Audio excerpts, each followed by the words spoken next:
ਜਿਹੜਾ ਜ਼ੈਪਰੋਜ਼ੀਆ ਦਾ ਪਲਾਂਟ ਹੈ, ਇਸ ਦੇ ਉੱਤੇ ਰੂਸੀ ਫੌਜਾਂ ਦਾ ਧਾਵਾ, ਉਸ 'ਚ ਅੱਗ ਦਾ ਲੱਗਣਾ, ਔਰ ਇਹ ਸਭ ਤੋਂ ਵੱਡਾ ਪਲਾਂਟ ਹੈ ਯੂਰਪ ਦਾ। ਯੂਕਰੇਨ ਵੱਲੋਂ ਉਹਨਾਂ ਦੇ ਪ੍ਰਾਈਮ ਮਿਨਿਸਟਰ ਵੱਲੋਂ ਬਾਰ-ਬਾਰ ਮੰਗ ਕੀਤੀ ਜਾ ਰਹੀ ਸੀ ਕਿ ਜੇ ਨਹੀਂ ਵੀ ਨੈਟੋ ਜਾਂ US ਆਪਣੀ ਫੌਜ ਰੂਸ ਦੇ ਖਿਲਾਫ ਉਤਾਰਦਾ, ਘੱਟੋ ਘੱਟ ਯੂਕਰੇਨ ਨੂੰ ਨੋ ਫਲਾਈ ਜ਼ੋਨ ਬਣਾ ਦਿੱਤਾ ਜਾਏ। ਇਹ ਤੁਸੀਂ ਨੋ ਫਲਾਈ ਜ਼ੋਨ ਬਣਾਉਂਦੇ ਹੋ ਤੇ ਜ਼ਾਹਰ ਹੈ ਕਿ ਡੱਕਿਆ ਤਾਂ ਰੂਸ ਦੇ ਹੀ ਜਹਾਜ਼ ਨੂੰ ਜਾਏਗਾ ਜਿਹੜਾ ਹਮਲਾਵਰ ਹੈ, ਔਰ ਉਹ ਜਹਾਜ਼ ਡੇਗ ਲਿਆ ਜਾਂਦਾ ਹੈ ਜਾਂ ਡਿੱਗ ਜਾਂਦਾ ਹੈ ਤੇ ਫਿਰ ਰਸ਼ੀਆ ਦੇ ਖਿਲਾਫ ਫੁੱਲ ਸਕੇਲ ਵਾਰ ਸ਼ੁਰੂ ਹੋ ਜਾਏਗੀ। ਉਹ ਤਾਂ ਡੁਗਡੁਗੀ ਵਜਾ ਰਿਹਾ, ਮੋਦੀ ਬਨਾਰਸ 3 ਦਿਨ ਉੱਥੇ ਬੈਠਾ ਹੈ, ਡੁਗਡੁਗੀ ਕਰ ਰਿਹਾ, ਡਮਰੂ ਵਜਾ ਰਿਹਾ, ਚੋਣਾ ਯੋਗੀ ਜੀ ਕੋਈ ਨਹੀਂ ਹੈ, ਔਰ ਉਹ ਝੂਠੀਆਂ ਵੀਡੀਓਜ਼ ਬਣਾ ਕੇ ਜੀ BJP ਜਿਹੜੀ ਇਹਦੇ ਮਿਨਿਸਟਰ ਗੱਲ ਕਰ ਰਹੇ ਨੇ ਉੱਥੇ ਪਹੁੰਚ ਗਏ ਨੇ। ਕਿਸੇ ਬਾਰੇ ਵੀ ਇਹ ਨਹੀਂ ਹੈ ਕਿ ਵਿਦਿਨ ਯੂਕਰੇਨ ਦੇ ਅੰਦਰ ਪਹੁੰਚ ਕੇ ਉਹ ਰੈਸਕਿਊ ਕਰ ਰਹੇ ਹੋਣ। ਕੋਈ ਰੋਮਾਨੀਆ ਦੇ ਬਾਰਡਰ ਤੇ ਬੈਠਾ ਹੈ, ਕੋਈ ਪੋਲੈਂਡ ਦੇ ਬੈਠਾ ਹੈ, ਜਿਹੜੇ ਨਿਕਲ ਹੀ ਆਏ ਉੱਥੋਂ ਉਹ ਤੇ ਔਖੇ ਸੌਖੇ ਆਣਗੇ ਹੀ। ਉਹ ਤਾਂ ਭਾਵੇਂ ਉਹ ਤਾਂ ਸੇਫਟੀ 'ਚ ਆ ਗਏ। ਹੁਣ ਜਿਹੜਾ 1500 ਕਿਲੋਮੀਟਰ ਤੱਕ ਦਾ ਡਿਸਟੈਂਸ ਹੈ, ਕੋਈ ਪੋਲੈਂਡ ਦੇ ਬਾਰਡਰ ਤੋਂ ਜਾਂ ਰੋਮਾਨੀਆ ਦੇ ਬਾਰਡਰ ਤੋਂ, ਉੱਥੇ ਕੋਈ ਪਹੁੰਚ ਨਹੀਂ ਹੈ। ਬੱਚੇ 100 ਅੰਦਰ ਬੇਸਮੈਂਟ ਦੇ, ਇੱਕ ਨੇ ਕਿਹਾ 3 ਦਿਨ ਤੋਂ ਪਾਣੀ ਨਹੀਂ ਹੈ, ਕੋਈ ਹੋਰ ਪੀਣ ਨੂੰ ਨਹੀਂ ਹੈ। ਇੱਕ ਸਿੱਖ ਲੜਕਾ ਜਿਹਨੇ ਕਿਹਾ ਕਿ ਜੀ ਮੇਰੀ ਮਾਂ ਨੂੰ ਮੈਂ ਕਿਹਾ ਕਿ ਵੀ ਮੈਂ ਅਰਦਾਸ ਕੀਤੀ ਸੀ ਕਿ ਜੇ ਵਾਹਿਗੁਰੂ ਮੈਨੂੰ ਜ਼ਿੰਦਗੀ ਦੇ ਦੇ ਤਾਂ ਮੇਰੀ ਮਾਂ ਲਈ ਹੋਏਗੀ। ਇਹ ਉਹ ਸਟੂਡੈਂਟ ਹੈ ਜਿਹੜਾ ਗੁਜ਼ਰ ਰਿਹਾ ਸੀ ਤੇ ਗੋਲੀ ਵੱਜੀ, ਜਿਹਦੇ ਛਾਤੀ ਤੇ ਵੀ ਗੋਲੀ ਹੈ, ਹਸਪੀਟਲ 'ਚ ਹੈ, ਦੂਜਾ ਸੈਂਟਰ ਕਹਿ ਰਹੇ ਜੀ ਅਜੇ 7000 ਸਟੂਡੈਂਟ ਜਿਹੜੇ ਨੇ ਉਹ ਯੂਕਰੇਨ 'ਚ ਫਸੇ ਹੋਏ ਨੇ। ਵਾਹਿਗੁਰੂ ਜੀ ਕਾ ਖਾਲਸਾ, ਵਾਹਿਗੁਰੂ ਜੀ ਕੀ ਫਤਿਹ। ਅਸਲਾਮ ਵਾਲੇਕਮ, ਆਦਾਬ, ਵਰਜ ਮਹਾ ਤੁਹਾਡੀ ਹੋਸਟ ਨੀਲਮ ਖੁਰ ਤੇ ਮੈਂ ਚੀਵੇਰੀ ਫੋਰ ਦੇ ਸਾਰੇ ਦਰਸ਼ਕਾਂ ਤੇ ਸਰੋਤਿਆਂ ਨੂੰ ਜੀ ਆਇਆਂ ਕਹਿੰਦੀ ਹਾਂ ਪ੍ਰੋਗਰਾਮ ਸੱਚੋ ਸੱਚ ਵਿੱਚ, ਜਿਹੜੇ ਇਸ ਪ੍ਰੋਗਰਾਮ ਨਾਲ ਦੇਸ਼ਾਂ ਵਿਦੇਸ਼ਾਂ ਤੋਂ ਜੁੜ ਚੁੱਕੇ ਨੇ। ਖਾਲਸਾਨਾ ਅਫੇਅਰ ਸੈਂਟਰ ਦੇ ਸੰਚਾਲਕ ਡਾਕਟਰ ਅਮਰਜੀਤ ਸਿੰਘ ਰੋਜ਼ਾਨਾ ਦੀ ਤਰ੍ਹਾਂ ਸਟੂਡੀਓ 'ਚ ਮੇਰੇ ਨਾਲ ਮੌਜੂਦ ਨੇ। ਉਹਨਾਂ ਨਾਲ ਗੱਲਬਾਤ ਕਰਕੇ ਆਏ ਦੇ ਆ ਇਸ਼ੂਜ਼ ਉੱਪਰ ਉਹਨਾਂ ਤੋਂ ਉਹਨਾਂ ਦਾ ਤਬਸਰਾ ਜਾਣਦੇ ਹਾਂ। ਜੀ ਡਾਕਟਰ ਸਾਹਿਬ, ਵਾਹਿਗੁਰੂ ਜੀ ਕਾ ਖਾਲਸਾ, ਵਾਹਿਗੁਰੂ ਜੀ ਕੀ ਫਤਿਹ। ਹਾਂਜੀ ਨੀਲਮ ਕੌਰ ਜੀ, ਤੁਹਾਨੂੰ ਵੀ ਤੇ ਦੁਨੀਆ ਭਰ 'ਚ ਬੈਠੇ ਸਾਡੇ ਬਹੁਤ ਹੀ ਪਿਆਰੇ, ਸੋਹਣੇ, ਸਿਆਣੇ TV 84 ਦੇ ਵਿਊਅਰਸ ਨੂੰ ਵੀ ਵਾਹਿਗੁਰੂ ਜੀ ਕਾ ਖਾਲਸਾ, ਵਾਹਿਗੁਰੂ ਜੀ ਕੀ ਫਤਿਹ। ਤੇ ਸਾਡੇ ਬਹੁਤ ਹੀ ਪਿਆਰੇ ਮੁਸਲਮਾਨ ਭੈਣਾਂ ਭਰਾਵਾਂ ਨੂੰ अस्सलाम वालेकुम। जी डॉक्टर साहब, जी आनू प्रोग्राम सचो सच में बहुत शुक्रिया जी। डॉक्टर साहब, आज 4 मार्च 2022 21 फगन नानकशाही संमत 553 ਦਾ ਦਿਨ ਹੈ ਤੇ ਡਾਕਟਰ ਸਾਹਿਬ ਪ੍ਰੋਗਰਾਮ ਸ਼ੁਰੂ ਕਰਨ ਤੋਂ ਪਹਿਲਾਂ ਅਸੀਂ ਆਪਣੇ ਦਰਸ਼ਕਾਂ ਤੇ ਸਰੋਤਿਆਂ ਨੂੰ ਹਮੇਸ਼ਾ ਤਰ੍ਹਾਂ ਦੱਸਿਓ ਵਿਊਅਰਸ, ਜੇ ਤੁਸੀਂ ਹੱਕ ਸੱਚ ਇਨਸਾਫ ਤੇ ਪਿਆਰਾ ਦਿਨ ਦਾ ਇੱਕੋ ਇੱਕ ਚੈਨਲ TV 84 ਨੂੰ ਦੇਖਣਾ ਚਾਹੁੰਦੇ ਹੋ ਤਾਂ ਤੁਸੀਂ ਦੇਖ ਸਕਦੇ ਹੋ ਸਪੈਕਟਰਮ ਕੇਬਲ, ਆਸ਼ੀਨ ਕੇਬਲ, ਬੈਲਫਾਬ cable Canada, roku, Jadoo box, ਸ਼ਾਵਾ, ਫੇਸਬੁੱਕ TV 84 ਦੀ ਐਪ ਰਾਹੀਂ online streaming and IP box ਤੇ ਤੁਸੀਂ TV 84 ਨੂੰ ਦੇਖ ਸਕਦੇ ਹੋ। ਵਿਊਅਰਸ, ਜੇ ਤੁਸੀਂ TV 84 ਨਾਲ ਜਿਹੜਾ ਪ੍ਰੋਗਰਾਮ ਸੱਚੋ ਸੱਚ ਨਾਲ ਫੇਸਬੁੱਕ ਰਾਹੀਂ ਜੁੜੇ ਤੇ ਇਸ ਨੂੰ ਵੱਧ ਤੋਂ ਵੱਧ ਲਾਈਕ ਕਰੋ ਤੇ ਸ਼ੇਅਰ ਕਰੋ ਅਤੇ ਨਾਲ ਹੀ YouTube ਤੇ ਸਬਸਕ੍ਰਾਈਬ ਕਰੋ। ਇਹ ਵੀ ਦੱਸ ਦਿਓ ਕਿ ਤੁਸੀਂ TV 84 ਦੀ ਐਪ ਨੂੰ ਐਂਡਰੋਇਡ ਐਂਡ ਐਪ ਸਟੋਰ ਤੇ ਡਾਊਨਲੋਡ ਕਰਕੇ ਜੋ TV 84 ਦੀ ਲਾਈਵ ਸਟ੍ਰੀਮ ਹੈ ਉਸ ਨੂੰ ਤੁਸੀਂ 24 ਆਵਰਸ ਦੇਖ ਸਕਦੇ ਹੋ। ਵਿਊਅਰਸ, ਹੁਣ ਅਸੀਂ ਆਪਣੇ ਪ੍ਰੋਗਰਾਮ ਦੀ ਸ਼ੁਰੂਆਤ ਕਰਨ ਜਾ ਰਹੇ ਹਾਂ ਔਰ ਇਸ ਵੀਕ ਦਾ ਐਂਡ ਵਾਲਾ ਪ੍ਰੋਗਰਾਮ ਕਰਨ ਜਾ ਰਹੇ ਹਾਂ ਔਰ ਦੁਆ ਤੇ ਅਰਦਾਸ ਕਰਦੇ ਹਾਂ ਕਿ ਜਿਹੜਾ ਤੁਹਾਡਾ ਵੀਕਐਂਡ ਹੈ ਬਹੁਤ ਹੀ ਵਧੀਆ ਗੁਜ਼ਰੇ। ਸੋ ਵਿਊਅਰਸ, ਪ੍ਰੋਗਰਾਮ ਦੇ ਸ਼ੁਰੂ ਵਿੱਚ ਗੱਲਬਾਤ ਕਰਾਂਗੇ ਸਪਾਂਸਰਸ਼ਿਪ ਦੇ ਹਵਾਲੇ ਨਾਲ ਕਿ ਅੱਜ ਦੇ ਪ੍ਰੋਗਰਾਮ ਸੱਚੋ ਸੱਚ ਨੂੰ ਸਪਾਂਸਰ ਕੀਤਾ ਗਿਆ ਹੈ ਕੈਲੀਫੋਰਨੀਆ ਤੋਂ ਵੀਰ ਅਮਰਤ ਸਿੰਘ ਜੀ ਹੋਰਾਂ ਵੱਲੋਂ।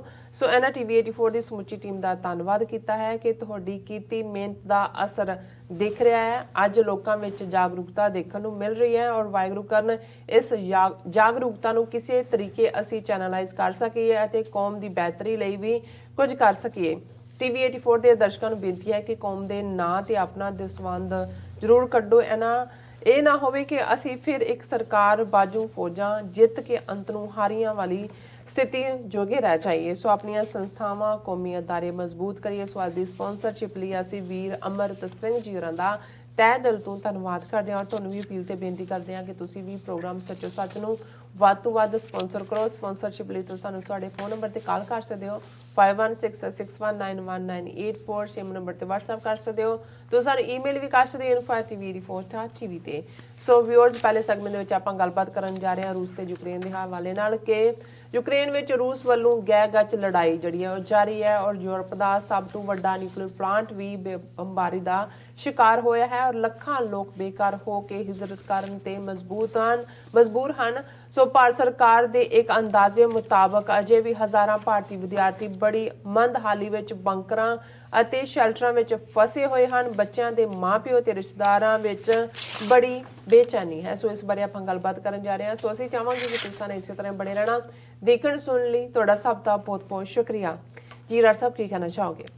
ਦੇਖੋ, ਸਭ ਤੋਂ ਪਹਿਲਾਂ ਤਾਂ ਅਸੀਂ ਅੱਜ ਦੇ ਪ੍ਰੋਗਰਾਮ ਨੂੰ ਸਪਾਂਸਰ ਕਰਨ ਲਈ ਵੀਰ ਅੰਮ੍ਰਿਤ ਸਿੰਘ ਕੈਲੀਫੋਰਨੀਆ ਉਹਨਾਂ ਦਾ ਸ਼ੁਕਰੀਆ ਅਦਾ ਕਰਦੇ ਹਾਂ ਜੀ। ਅਸੀਂ ਇਹ ਸਮਝਦੇ ਹਾਂ ਕਿ ਇਗਨੋਰੈਂਸ, ਅਗਿਆਨਤਾ ਸਭ ਤੋਂ ਵੱਡੀ ਬਿਮਾਰੀ ਹੁੰਦੀ ਹੈ, ਸਭ ਤੋਂ ਵੱਡਾ ਰੋਗ ਹੁੰਦਾ ਹੈ। ਬਹੁਤ ਵਾਰ ਜਿਹੜੇ ਲੋਕ ਅਗਿਆਨਤਾ 'ਚ ਹੁੰਦੇ ਨੇ ਉਹਨਾਂ ਨੂੰ ਦੁਸ਼ਮਣ ਵੀ ਆਪਣੇ ਹੱਕ ਦੇ ਵਿੱਚ ਵਰਤ ਲੈਂਦਾ ਹੈ, ਕਿਉਂਕਿ ਉਹਨਾਂ ਨੂੰ ਠੀਕ ਤੇ ਗਲਤ ਦੀ ਪਛਾਣ ਹੀ ਨਹੀਂ ਹੁੰਦੀ। ਔਰ ਇਹੀ ਅਗਿਆਨਤਾ ਬਸ ਜਿਹੜੇ ਜਿਉਣ ਵਾਲੇ ਲੋਕ ਨੇ ਇਹ ਪ੍ਰੋਪੇਗੈਂਡੇ ਦਾ ਵੀ ਸ਼ਿਕਾਰ ਹੁੰਦੇ ਨੇ, ਇਹੀ ਵਲਨਰੇਬਲ ਹੁੰਦੇ ਨੇ। ਔਰ ਇਹ ਗੱਲ ਹਮੇਸ਼ਾ ਹੀ ਮੈਂ ਇੱਕ ਅਫਸੋਸ ਨਾਲ ਕਹਿੰਦਾ ਹਾਂ ਕਿ ਭਾਈ ਸਾਡੇ ਉਸ ਖਿੱਤੇ ਦੇ ਲੋਕਾਂ ਨੂੰ ਪੜ੍ਹਨ ਲਿਖਣ ਦਾ ਸ਼ੌਕ ਨਹੀਂ ਹੈ। ਇਹ ਨਹੀਂ ਹੈ ਕਿ ਵੀ ਉਹ ਪੜ੍ਹੇ ਲਿਖੇ ਨਹੀਂ ਨੇ। ਇੱਕ ਪੜ੍ਹਿਆ ਲਿਖਿਆ ਡਾਕਟਰ, ਇੰਜੀਨੀਅਰ ਜਾਂ ਹਾਈ ਸਕੂਲ ਜਾਂ ਲਿਟਰੇਸੀ ਰੇਟ ਉੱਥੇ ਦੱਸ ਦੇਣਗੇ ਕਿ ਇੰਨੇ % ਹੈ, ਲੇਕਿਨ ਇਹ ਪੜ੍ਹਾਈ ਲਿਖਾਈ 'ਚ ਨਹੀਂ ਆਉਂਦਾ।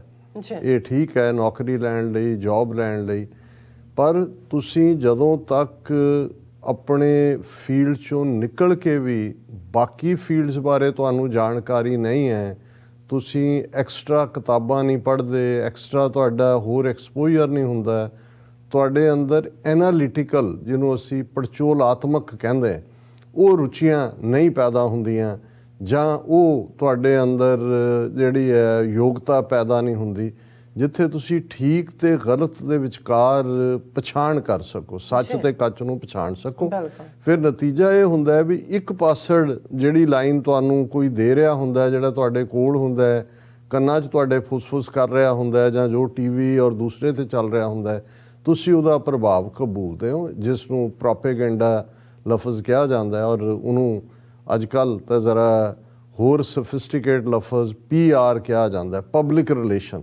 ਹੁਣ ਬਹੁਤ ਵਾਰ ਪਬਲਿਕ ਰਿਲੇਸ਼ਨ ਪ੍ਰੋਪੇਗੈਂਡਾ ਹੀ ਹੁੰਦਾ ਕਿ ਜਿਹਦੇ 'ਚ ਤੁਸੀਂ ਇੱਕ ਕਿਸਮ ਦੀ ਜਾਣਕਾਰੀ ਪਰ ਬਾਰ-ਬਾਰ ਭੇਜ ਰਹੇ ਹੋ। ਜਿਵੇਂ ਜਦੋਂ ਅਮਿਤ ਸ਼ਾਹ ਇਹ ਕਹਿੰਦਾ ਕਿ ਜੀ ਅਸੀਂ ਤਾਂ ਮਿਲੀਅਨਸ ਜਿਹਦੇ ਮੈਂਬਰ ਨੇ ਉਹ WhatsApp ਗਰੁੱਪ ਬਣਾਏ ਹੋਏ ਨੇ, ਖਬਰ ਠੀਕ ਹੋਏ ਜਾਂ ਗਲਤ, ਸਵੇਰੇ ਬ੍ਰੇਕਫਾਸਟ ਤੋਂ ਪਹਿਲਾਂ ਅਸੀਂ ਉਹਨਾਂ ਮਿਲੀਅਨਸ ਨੂੰ ਉਹ ਖਬਰ ਪਰੋਸ ਦਿੰਦੇ। ਹੁਣ ਉਹ ਸਮਝਦੇ ਨੇ ਨਾਜ਼ੀਆਂ ਨੇ ਜਿਨ੍ਹਾਂ ਨੇ ਪ੍ਰੋਪੇਗੈਂਡੇ ਦੇ ਉੱਤੇ ਸਿਰਫ ਇਹੀ ਨਹੀਂ ਵੀ ਇੱਕ ਪਾਸੜ ਉਹਨਾਂ ਦਾ ਨੈਰੇਟਿਵ ਸੀ, ਉਹਨਾਂ ਨੇ ਇੱਕ ਪੂਰੀ ਮਿਨਿਸਟਰੀ ਬਣਾਈ ਹੋਈ ਸੀ। ਪ੍ਰੋਪੇਗੈਂਡਾ ਲਫ਼ਜ਼ ਵੀ ਜਰਮਨ ਜ਼ਬਾਨ ਦਾ, ਪ੍ਰੋਪੇਗੈਂਡਾ ਮਿਨਿਸਟਰ ਸੀ। ਅਤੇ ਜਿਨ੍ਹਾਂ ਦੇ ਨਾਲ ਸਾਡੀ ਲੜਾਈ ਹੈ ਅੱਜ ਪਿਛਲੇ 75 ਸਾਲ ਤੋਂ, ਜਿਨ੍ਹਾਂ ਦੀ ਸਿਆਸੀ ਤਾਕਤ ਦਾ, ਅੰਨੀ ਸਿਆਸੀ ਤਾਕਤ ਦੇ ਜ਼ੁਲਮਾਂ ਨੂੰ ਅਸੀਂ ਚੈਲੰਜ ਕਰ ਰਹੇ ਹਾਂ, ਇਹ ਤਾਂ ਉਸ ਚਾਣਕਿਆ ਦੇ ਪੁੱਤਰ ਨੇ ਜਿਸ ਨੇ ਇਸ ਸਾਰੇ ਨੈਰੇਟਿਵ ਨੂੰ, ਝੂਠ ਨੂੰ ਕਿਵੇਂ ਪਰੋਸਣਾ ਹੈ, ਕਿਵੇਂ ਬਾਰ-ਬਾਰ ਕਹਿਣਾ ਹੈ, ਕਿਵੇਂ ਜਿਹੜਾ ਹੈ ਉਹ ਜਿਹਨੂੰ ਕੁਟਲਤਾ ਕਹਿੰਦੇ ਨੇ, ਕੁਟਲ ਮਾਈਂਡ ਜਿਹੜਾ ਹੈ ਉਹ ਧੋਖਾਬਾਜ਼, ਧੋਖੇ ਨੂੰ ਵੀ ਕਿਵੇਂ ਇੱਕ ਆਰਟ ਬਣਾ ਕੇ ਪੇਸ਼ ਕਰਨਾ। ਔਰ ਇਹੀ ਕਾਰਨ ਹੈ ਕਿ ਜੇ ਤੁਸੀਂ ਦਿੱਲੀ ਦੇ ਵਿੱਚ ਜਿੱਥੇ ਇਹਨਾਂ ਦੇ ਇਹ ਸਾਰੇ ਪਾਲਿਸੀ ਮੇਕਰ ਔਰ ਥਿੰਕ ਟੈਂਕ ਵਾਲੇ ਜਿਹੜੇ ਲੋਕ ਬੈਠਦੇ ਨੇ, ਇਹਨਾਂ ਦਾ ਡਿਪਲੋਮੈਟਿਕ ਐਨਕਲੇਵ ਹੈ, ਉਸ ਸੜਕ ਦਾ ਨਾਂ ਵੀ ਜਿਹੜਾ ਕੌਟਲਿਆ ਮਾਰਗ ਹੈ, ਕਿਉਂਕਿ ਕੌਟਲਿਆ ਚਾਣਕਿਆ ਦਾ ਹੀ ਦੂਸਰਾ ਨਾਂ ਹੈ। ਇੱਕ ਹੋਰ ਚਾਣਕਿਆ ਦਾ ਨਾਂ ਵਿਸ਼ਨੂੰ ਗੁਪਤਾ ਹੈ। ਸੋ ਉਸ ਸੜਕ ਨੂੰ ਹੀ ਕੌਟਲਿਆ ਮਾਰਗ ਕਹਿੰਦੇ ਨੇ, ਔਰ ਉਸ ਏਰੀਏ ਦਾ ਨਾਂ ਚਾਣਕਿਆਪੁਰੀ ਹੈ। ਸੋ ਜ਼ਾਹਰ ਹੈ ਕਿ ਜਿਨ੍ਹਾਂ ਦੇ ਨਾਲ ਸਾਡਾ ਵਾਹ ਹੈ, ਉਹਨਾਂ ਨੇ ਤਾਂ ਕੋਈ ਭੁਲੇਖਾ ਨਹੀਂ ਰਹਿਣ ਦਿੱਤਾ ਕਿ ਉਹ ਕੌਟਲਿਆ ਦੇ ਪੁੱਤਰ ਧੀਆਂ ਨੇ, ਔਰ ਜਿਹੜੇ ਉਸ ਨੇ ਆਪਣੇ ਅਰਥ ਸ਼ਾਸਤਰ ਦੇ ਵਿੱਚ ਜਾਂ ਆਪਣੇ ਜੋ ਉਸ ਨੇ ਹਰਬੇ ਦੱਸੇ ਨੇ ਆਪਣੇ ਦੁਸ਼ਮਣ ਨੂੰ ਮਾਰਨ ਦੇ ਲਈ, ਸਾਨੂੰ ਤਾਂ ਉਹਨਾਂ ਨੇ ਦੁਸ਼ਮਣ ਐਲਾਨਿਆ ਹੀ ਹੋਇਆ। ਉਹ ਤਾਂ 10 ਅਕਤੂਬਰ 1947 ਨੂੰ ਜਦੋਂ ਕ੍ਰਿਮੀਨਲ ਟਰਾਈਬ ਐਲਾਨਿਆ, ਅਤੇ ਫਿਰ ਕ੍ਰਿਮੀਨਲਸ ਜਿਨ੍ਹਾਂ ਨੂੰ ਤੁਸੀਂ ਮੰਨ ਕੇ ਤੁਰਦੇ ਹੋ, ਉਹਨਾਂ ਦੇ ਨਾਲ ਤੁਸੀਂ ਜਿਹੜਾ ਹੈ ਕੋਈ ਨਰਮੀ ਤਾਂ ਨਹੀਂ ਵਰਤਦੇ, ਤੁਸੀਂ ਤਾਂ ਉਹਨਾਂ ਨੂੰ ਦੇਖਦੇ ਹੋ ਕਿ ਭਾਈ ਇਹਨਾਂ ਨੂੰ ਕਿਵੇਂ ਤੁਸੀਂ ਡਿਸਟਰੋਏ ਕਰਨਾ। ਸੋ ਜ਼ਾਹਰ ਹੈ TV 84 ਆਪਣੇ ਸੀਮਤ ਸਾਧਨਾਂ ਦੇ ਨਾਲ ਅਸੀਂ ਇਹਨਾਂ 10 ਵਰ੍ਹਿਆਂ ਦੇ ਵਿੱਚ ਸੱਚ ਦੀ ਪਤਾਕਾ, ਔਰ ਇਸ ਨੂੰ ਹੀ ਪਰਚਮ ਕਹਿੰਦੇ ਨੇ, ਇਸ ਨੂੰ ਹੀ ਝੰਡਾ ਕਹਿੰਦੇ ਨੇ ਅੱਛਾ ਕਿ ਸੱਚ ਦਾ ਝੰਡਾ ਅਸੀਂ ਚੁੱਕਿਆ ਹੋਇਆ ਹੈ। ਬਿਲਕੁਲ ਹੱਥ ਬਾਹਾਂ ਭਾਵੇਂ ਸਾਡੀਆਂ ਕਮਜ਼ੋਰ ਹੋਣ, ਪਰ ਸਾਨੂੰ ਆਪਣੀਆਂ ਕੌਮ ਦੇ ਬਾਜ਼ੂ ਬਲ ਦੇ ਉੱਤੇ ਮਾਣ ਹੈ,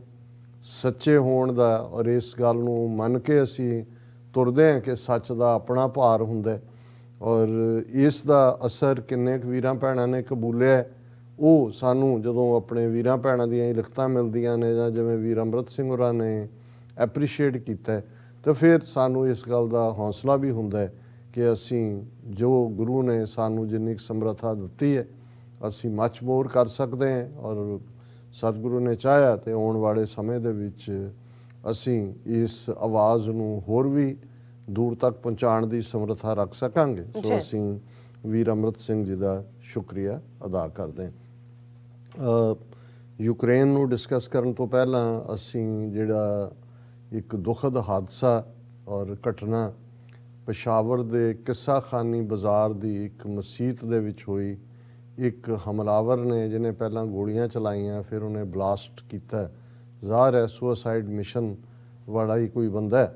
ਉਸ ਹਾਦਸੇ ਦੇ ਵਿੱਚ ਜਿਹੜੀ ਮਸੀਤ ਸ਼ੀਆ ਭਾਈਚਾਰੇ ਨਾਲ ਸੰਬੰਧਿਤ ਸੀ, ਅਖੀਰਲੀਆਂ ਖਬਰਾਂ ਤੱਕ 56 ਲੋਕ ਉਹਨਾਂ ਨੇ ਆਪਣੀਆਂ ਜਾਨਾਂ ਗਵਾਈਆਂ ਨੇ, 200 ਤੋਂ ਜ਼ਿਆਦਾ ਜ਼ਖਮੀ ਨੇ, ਔਰ ਇਹ ਜਿਹੜੇ ਨੇ ਉਹਨਾਂ ਦੇ ਵਿੱਚ ਕਾਫੀ ਜਿਹੜੇ ਜ਼ਖਮੀਆਂ ਚੋਂ ਕ੍ਰਿਟੀਕਲ ਹਾਲਤ 'ਚ ਨੇ, ਕਿ ਉਹਨਾਂ ਦੀ ਹਾਲਤ ਜਿਹੜੀ ਹੈ ਉਹ ਕਾਫੀ ਕ੍ਰਿਟੀਕਲ ਹੈ।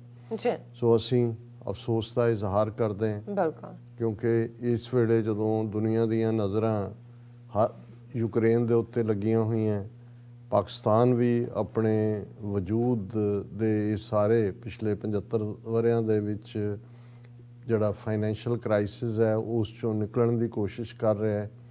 ਆਲਰੇਡੀ ਬਹੁਤ ਸਾਰੇ ਚੈਲੰਜਸ ਹਰ ਫੀਲਡ ਦੇ ਵਿੱਚ, ਕਿਉਂਕਿ ਯੂਕਰੇਨ ਵਾਲੀ ਘਟਨਾ ਤੋਂ ਬਾਅਦ ਤਾਂ ਹਰ ਪਾਸੇ ਹੈ ਕਿ ਭਾਈ ਤੇਲ ਦੀਆਂ ਕੀਮਤਾਂ ਕਿੱਥੇ ਜਾਣਗੀਆਂ, ਮਹਿੰਗਾਈ ਕਿੱਥੇ ਜਾਏਗੀ। ਤੇ ਇਸ ਸਾਰੇ ਦੇ ਵਿੱਚ ਇਸ ਕਿਸਮ ਦੀ ਘਟਨਾ ਦਾ ਹੋਣਾ, ਕਿਉਂਕਿ ਜਦੋਂ ਉਸ ਖਿੱਤੇ 'ਚੋਂ ਕੋਈ ਦਹਿਸ਼ਤਗਰਦੀ ਦੀ ਘਟਨਾ ਦੀ ਖਬਰ ਨਹੀਂ ਆਉਂਦੀ ਤਾਂ ਇੱਕ ਸਕੂਨ ਹੁੰਦਾ ਹੈ ਕਿ ਵੀ ਚਲੋ ਹਾਲਾਤ ਨਾਰਮਲ ਵੱਲ ਜਾ ਰਹੇ ਨੇ। ਕਿਉਂਕਿ ਜਦੋਂ ਅਫਗਾਨਿਸਤਾਨ ਦੇ ਵਿੱਚ ਪਿਛਲੇ 20 ਸਾਲ ਤੋਂ ਹੀ ਆਲਮੋਸਟ 9/11 ਤੋਂ ਬਾਅਦ ਉੱਥੇ ਅਮਰੀਕਨ ਨੈਟੋ ਫੋਰਸਿਸ ਔਰ ਤਾਲਿਬਾਨ ਔਰ ਦੂਸਰੇ ਜਿਹੜੇ ਪੈਟਰੀਆਟ ਸੀ, ਉਹਨਾਂ ਦੀ ਜਿਹੜੀ ਹੈ ਉਹ ਜੰਗ ਰਹੀ, ਉਹਦੇ 'ਚ ਵੀ ਇਹ ਨਜ਼ਰ ਆਉਂਦਾ ਸੀ ਕਿ ਇੱਥੇ ਇਹ ਹੋ ਗਿਆ, ਇੱਥੇ ਧਮਾਕਾ ਹੋ ਗਿਆ। ਔਰ ਅਫਗਾਨ ਬਾਰਡਰ 'ਚੋਂ ਨਿਕਲ ਕੇ ਇਸ ਪਾਸੇ ਪਾਕਿਸਤਾਨ ਦੇ ਵਿੱਚ ਭਾਰਤੀ ਏਜੰਸੀਆਂ ਜਿਨ੍ਹਾਂ ਨੇ ਅਫਗਾਨਿਸਤਾਨ ਦੇ ਪਾਕਿਸਤਾਨ ਨਾਲ ਲੱਗਦੇ ਬਾਰਡਰ 'ਤੇ ਆਪਣੇ ਕੌਂਸੂਲੇਟ ਆਫਿਸ ਖੋਲ੍ਹਣ ਦੇ ਨਾਂ ਥੱਲੇ ਐਕਚੁਅਲੀ ਰਾਹ ਦੇ ਜਿਹੜੇ ਨੇ ਅਦਾਰੇ ਖੋਲ੍ਹੇ ਹੋਏ ਸੀ, ਉਹਨਾਂ ਨੇ ਪਾਕਿਸਤਾਨ ਨੂੰ ਟਿਕ ਕੇ ਨਹੀਂ ਬਹਿਣ ਦਿੱਤਾ।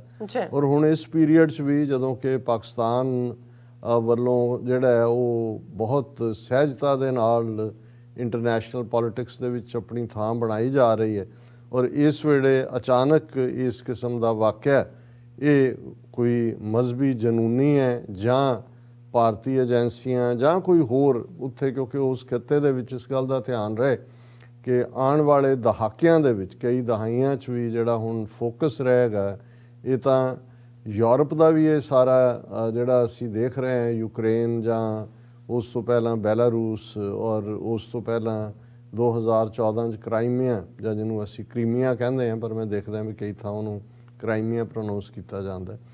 ਸੋ ਇਹਨੂੰ ਵੀ ਜੇ ਕਿਤੇ ਨਾ ਕਿਤੇ ਤੁਸੀਂ ਦੇਖੋਗੇ, ਔਰ ਜਿਹੜੇ ਇਸ ਜੋ ਨਜ਼ਰ ਆ ਰਿਹਾ ਉਸ ਦੇ ਵੀ ਪਿੱਛੇ ਜਾ ਕੇ ਦੇਖਣ ਦੀ ਕੋਸ਼ਿਸ਼ ਕਰਦੇ ਨੇ, ਤੇ ਉਹਨਾਂ ਨੂੰ ਇਹਦੇ 'ਚ ਵਨ ਬੈਲਟ ਵਨ ਰੋਡ ਜਿਹੜਾ ਚੀਨ ਦਾ ਇਨੀਸ਼ੀਏਟਿਵ ਆਲਮੋਸਟ $380 ਬਿਲੀਅਨ ਦੇ ਨੇੜੇ ਤੇੜੇ, ਔਰ ਜਿਸ ਦੀ ਪਹੁੰਚ ਯੂਰਪ, ਈਸਟਰਨ ਯੂਰਪ, ਇਹ ਸਾਰੇ ਖਿੱਤੇ ਤੱਕ, ਔਰ ਚੀਨ ਰੂਸ ਦੀਆਂ ਨਜ਼ਦੀਕੀਆਂ, ਇਸ ਨਾਲ ਵੀ ਹੈ ਕਿ ਭਾਈ ਇਹਦੇ ਨਾਲ ਸਭ ਕੁਛ ਜਿਹੜਾ ਉਹਨਾਂ ਦਾ ਵੀ ਉਹ ਉਖੜ ਜਾਂਦਾ ਹੈ, ਜਾਂ ਉਸ ਨੂੰ ਵੀ ਕੋਈ ਪ੍ਰੈਕਟੀਕਲੀ ਨਹੀਂ ਕੀਤਾ ਜਾ ਸਕੇਗਾ। ਸੋ ਹੁਣ ਪਤਾ ਨਹੀਂ ਹੈ, ਸਿਆਸਤ ਦੇ ਤਾਂ ਇੰਨੇ ਕੁ ਡੂੰਘੇ ਭੇਤ ਹੁੰਦੇ ਨੇ ਕਿ ਵੇਖਿਆ ਕਿਸੇ ਪਾਸੇ ਜਾ ਰਿਹਾ ਹੁੰਦਾ ਤੇ ਨਿਸ਼ਾਨਾ ਕਿਸੇ ਪਾਸੇ ਹੁੰਦਾ, ਪਰ ਅਸੀਂ ਪਾਕਿਸਤਾਨ ਦੇ ਇਸ ਦੁਖਦਾਈ ਵਾਕਿਆ 'ਚ ਆਪਣੀ ਹਮਦਰਦੀ ਦਾ ਇਜ਼ਹਾਰ ਕਰਦੇ ਹਾਂ, ਜਿਨ੍ਹਾਂ ਪਰਿਵਾਰਾਂ ਦਾ ਨੁਕਸਾਨ ਹੋਇਆ ਔਰ ਜਿਹੜੇ ਜ਼ਖਮੀ ਨੇ ਉਹਨਾਂ ਦੀ ਸਪੀਡੀ ਰਿਕਵਰੀ ਦੀ ਰੱਬ ਦੇ ਅੱਗੇ ਅਰਦਾਸ ਕਰਦੇ ਹਾਂ, ਦੁਆ ਕਰਦੇ ਹਾਂ। ਯੂਕਰੇਨ 'ਚ ਜਿਹੜੀ ਇੱਕ ਹੋਰ ਗੰਭੀਰ ਘਟਨਾ ਵਾਪਰ ਸਕਦੀ ਸੀ, ਲੇਕਿਨ ਜਿਵੇਂ ਹਰ ਇੱਕ ਨੇ ਸ਼ੁਕਰ ਕੀਤਾ ਹੈ ਕਿ ਵੀ ਬਚਾਅ ਹੋਇਆ। ਯੂਕਰੇਨ ਦੇ ਵਿੱਚ ਇੱਕ ਟਾਊਨ ਹੈ ਜ਼ੈਪੋਰੀਜ਼ੀਆ, ਸਪੈਲ ਉਵੇਂ ਕਿਤੇ ਲੋਕਲ ਡਾਇਲੈਕਟ ਦੇ ਵਿੱਚ ਇਹ ਲਫ਼ਜ਼ ਹੋਏਗਾ। ਉੱਥੇ ਸਭ ਤੋਂ ਵੱਡਾ ਯੂਰਪ ਦਾ ਨਿਊਕਲੀਅਰ ਪਲਾਂਟ ਹੈ। ਬੇਸ਼ੱਕ ਯੂਕਰੇਨ ਨੇ ਜਿਹੜਾ ਕਿ ਨਿਊਕਲੀਅਰ ਹਥਿਆਰਾਂ ਵਾਲਾ ਤੀਸਰਾ ਵੱਡਾ ਦੇਸ਼ ਸੀ, ਜਿਹਦੇ ਕੋਲ ਇੰਨੇ ਇੱਕ ਨਿਊਕਲੀਅਰ ਵਾਰਹੈਡ ਸੀ, ਉਹਨਾਂ ਨੇ ਅਮਰੀਕਾ, ਯੂਕੇ ਔਰ ਰਸ਼ੀਅਨ ਫੈਡਰੇਸ਼ਨ ਦੀ ਅਸ਼ੋਰੈਂਸਿਸ ਦੇ ਉੱਤੇ, ਔਰ ਜ਼ਾਹਰ ਹੈ ਕਿ ਇਕਨੋਮਿਕਲ ਉਹਨਾਂ ਨੂੰ ਏਡ ਵੀ ਅਮਰੀਕਾ ਨੇ ਦਿੱਤੀ, ਆਪਣੇ ਨਿਊਕਲੀਅਰ ਹਥਿਆਰਾਂ ਦਾ ਸਰਮਾਇਆ ਜਿਹੜਾ ਉਹ ਜਿਹੜਾ ਰੂਸ ਦੇ ਹਵਾਲੇ ਕਰ ਦਿੱਤਾ ਸੀ, ਜਾਂ ਉਹਨਾਂ ਨੂੰ ਜਿਹੜਾ ਹੈ ਉਹ ਜ਼ਾਇਆ ਕਰ ਦਿੱਤਾ ਸੀ, ਜੋ ਵੀ ਕਰ ਸਕਦੇ ਸੀ। ਲੇਕਿਨ ਇਹਦੇ 'ਚ ਤਾਂ ਕੋਈ ਸ਼ੱਕ ਨਹੀਂ ਹੈ ਕਿ ਇਹਨਾਂ ਮੁਲਕਾਂ 'ਚ ਸਮੇਤ ਫਰਾਂਸ ਤੱਕ ਜਾਂ ਯੂਰਪ ਦੇ ਵਿੱਚ ਜਿਹੜੀ ਪਾਵਰ ਹੈ, ਐਨਰਜੀ, ਉਸ ਦੇ ਲਈ ਜਿਹੜਾ ਉਹ ਨਿਊਕਲੀਅਰ ਪਾਵਰ ਪਲਾਂਟ ਇਸਤੇਮਾਲ ਕੀਤੇ ਜਾਂਦੇ ਨੇ।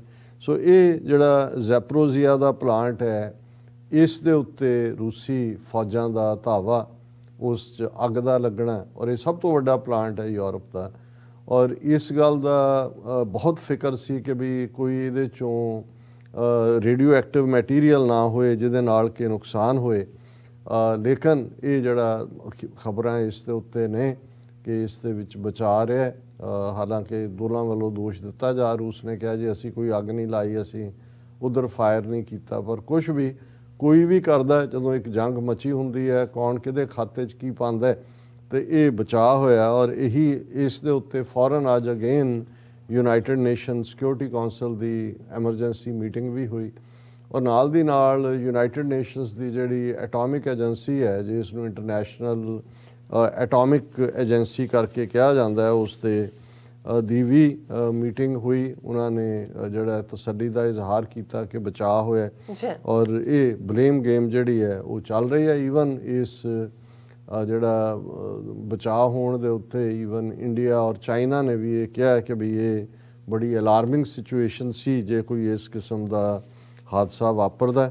ਔਰ ਜਿਵੇਂ ਅਸੀਂ ਕਿਹਾ ਕਿ ਯੂਨਾਈਟਿਡ ਨੇਸ਼ਨਸ ਦੀ ਜਿਹੜੀ ਏਜੰਸੀ ਹੈ ਉਹਨੂੰ ਇੰਟਰਨੈਸ਼ਨਲ ਐਟੋਮਿਕ ਐਨਰਜੀ ਏਜੰਸੀ ਕਹਿੰਦੇ ਨੇ, IAEA।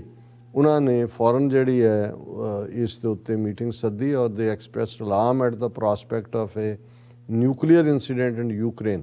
ਔਰ ਨਾਲ ਦੀ ਨਾਲ ਇਸ ਦੇ ਉੱਤੇ ਫਿਰ ਜਿਹੜੀ ਸਿਕਿਉਰਿਟੀ ਕੌਂਸਲ ਨੇ ਵੀ ਇਸ ਦੇ ਉੱਤੇ ਮੀਟਿੰਗ ਕੀਤੀ, ਜਿਹਨੂੰ UAE ਨੇ ਪ੍ਰੀਜ਼ਾਈਡ ਕੀਤਾ, ਕਿਉਂਕਿ ਸਿਕਿਉਰਿਟੀ ਕੌਂਸਲ ਦੇ ਜਿਵੇਂ ਅਸੀਂ ਦੱਸਿਆ ਸੀ ਕਿ ਵੀ 15 ਮੈਂਬਰ ਨੇ, 5 ਪਰਮਾਨੈਂਟ ਵੀਟੋ ਵੀਲਡਿੰਗ। ਸੋ ਉਹਦਾ ਜਿਹੜਾ ਪ੍ਰੈਜ਼ੀਡੈਂਟ ਬਣਦਾ ਹੈ ਇਸ ਸਿਕਿਉਰਿਟੀ ਕੌਂਸਲ ਮੀਟਿੰਗ ਦਾ, ਜਾਂ ਸਿਕਿਉਰਿਟੀ ਕੌਂਸਲ ਦਾ ਆਲਮੋਸਟ 1 ਮਹੀਨੇ ਲਈ ਬਣਦਾ। ਸੋ ਜਿਹੜਾ ਮਹੀਨਾ ਬੀਤਿਆ, ਫਰਵਰੀ ਦਾ ਮਹੀਨਾ, ਰਸ਼ੀਆ ਪ੍ਰੈਜ਼ੀਡੈਂਟ ਸੀ, ਔਰ 1 ਮਾਰਚ ਤੋਂ UAE ਜਿਹੜਾ ਉਹ ਪ੍ਰੀਜ਼ਾਈਡ ਕਰਦਾ, ਔਰ ਇਹ ਅੱਜ ਉਹਦੀ ਮੀਟਿੰਗ ਸੀ। ਔਰ ਇਸ ਦੇ ਉੱਤੇ ਜਿਹੜਾ UAE ਤੇ UNPR ਇਹਨਾਂ ਸਾਰਿਆਂ ਨੇ ਇਸ ਦੇ ਉੱਤੇ ਕਾਫੀ ਪਹਿਲਾਂ ਤਾਂ ਅਫਸੋਸ ਦਾ ਇਜ਼ਹਾਰ ਕੀਤਾ, ਔਰ ਇਹ ਵੀ ਕਿਹਾ ਗਿਆ ਕਿ ਵੀ ਇਹ ਇਸ ਗੱਲ ਦਾ ਧਿਆਨ ਰਹੇ। ਇੰਡੀਆ ਨੇ ਵੀ ਕਿਹਾ, India attaches highest importance to ensuring safety and security of nuclear facilities, ਕਿਉਂਕਿ ਇਸ ਨਾਲ ਕਿਸੇ ਦਾ ਵੀ ਨੁਕਸਾਨ ਹੋ ਸਕਦਾ ਹੈ। ਪਰ ਰਸ਼ੀਆ ਨੇ ਜਿਹੜਾ ਆਪਣਾ ਉਹੀ ਸਟਾਂਸ ਰੱਖਿਆ। Russian defence ministry had blamed Ukrainians for the fire at Zaporizhia, and Russia's representative Vasily Nebenzia and his Ukrainian counterpart traded charges on who was responsible. So even UN Security Council 'ਚ ਵੀ ਤੂੰ ਚੋਰ ਵਾਲੀ line ਨਹੀਂ ਰਹੀ। ਤੇ ਬਾਕੀ Ukraine ਨਾਲ ਸੰਬੰਧਿਤ ਜਿਹੜੀਆਂ ਲੇਟੈਸਟ ਨਿਊਜ਼ ਨੇ, ਉਹਦੇ 'ਚ ਜਿਵੇਂ ਯੂਕਰੇਨ ਵੱਲੋਂ ਉਹਨਾਂ ਦੇ ਪ੍ਰਾਈਮ ਮਿਨਿਸਟਰ ਵੱਲੋਂ ਬਾਰ-ਬਾਰ ਮੰਗ ਕੀਤੀ ਜਾ ਰਹੀ ਸੀ ਕਿ ਜੇ ਨਹੀਂ ਵੀ ਨੈਟੋ ਜਾਂ US ਆਪਣੀ ਫੌਜ ਰੂਸ ਦੇ ਖਿਲਾਫ ਉਤਾਰਦਾ, ਘੱਟੋ ਘੱਟ ਯੂਕਰੇਨ ਨੂੰ ਨੋ ਫਲਾਈ ਜ਼ੋਨ ਬਣਾ ਦਿੱਤਾ ਜਾਏ।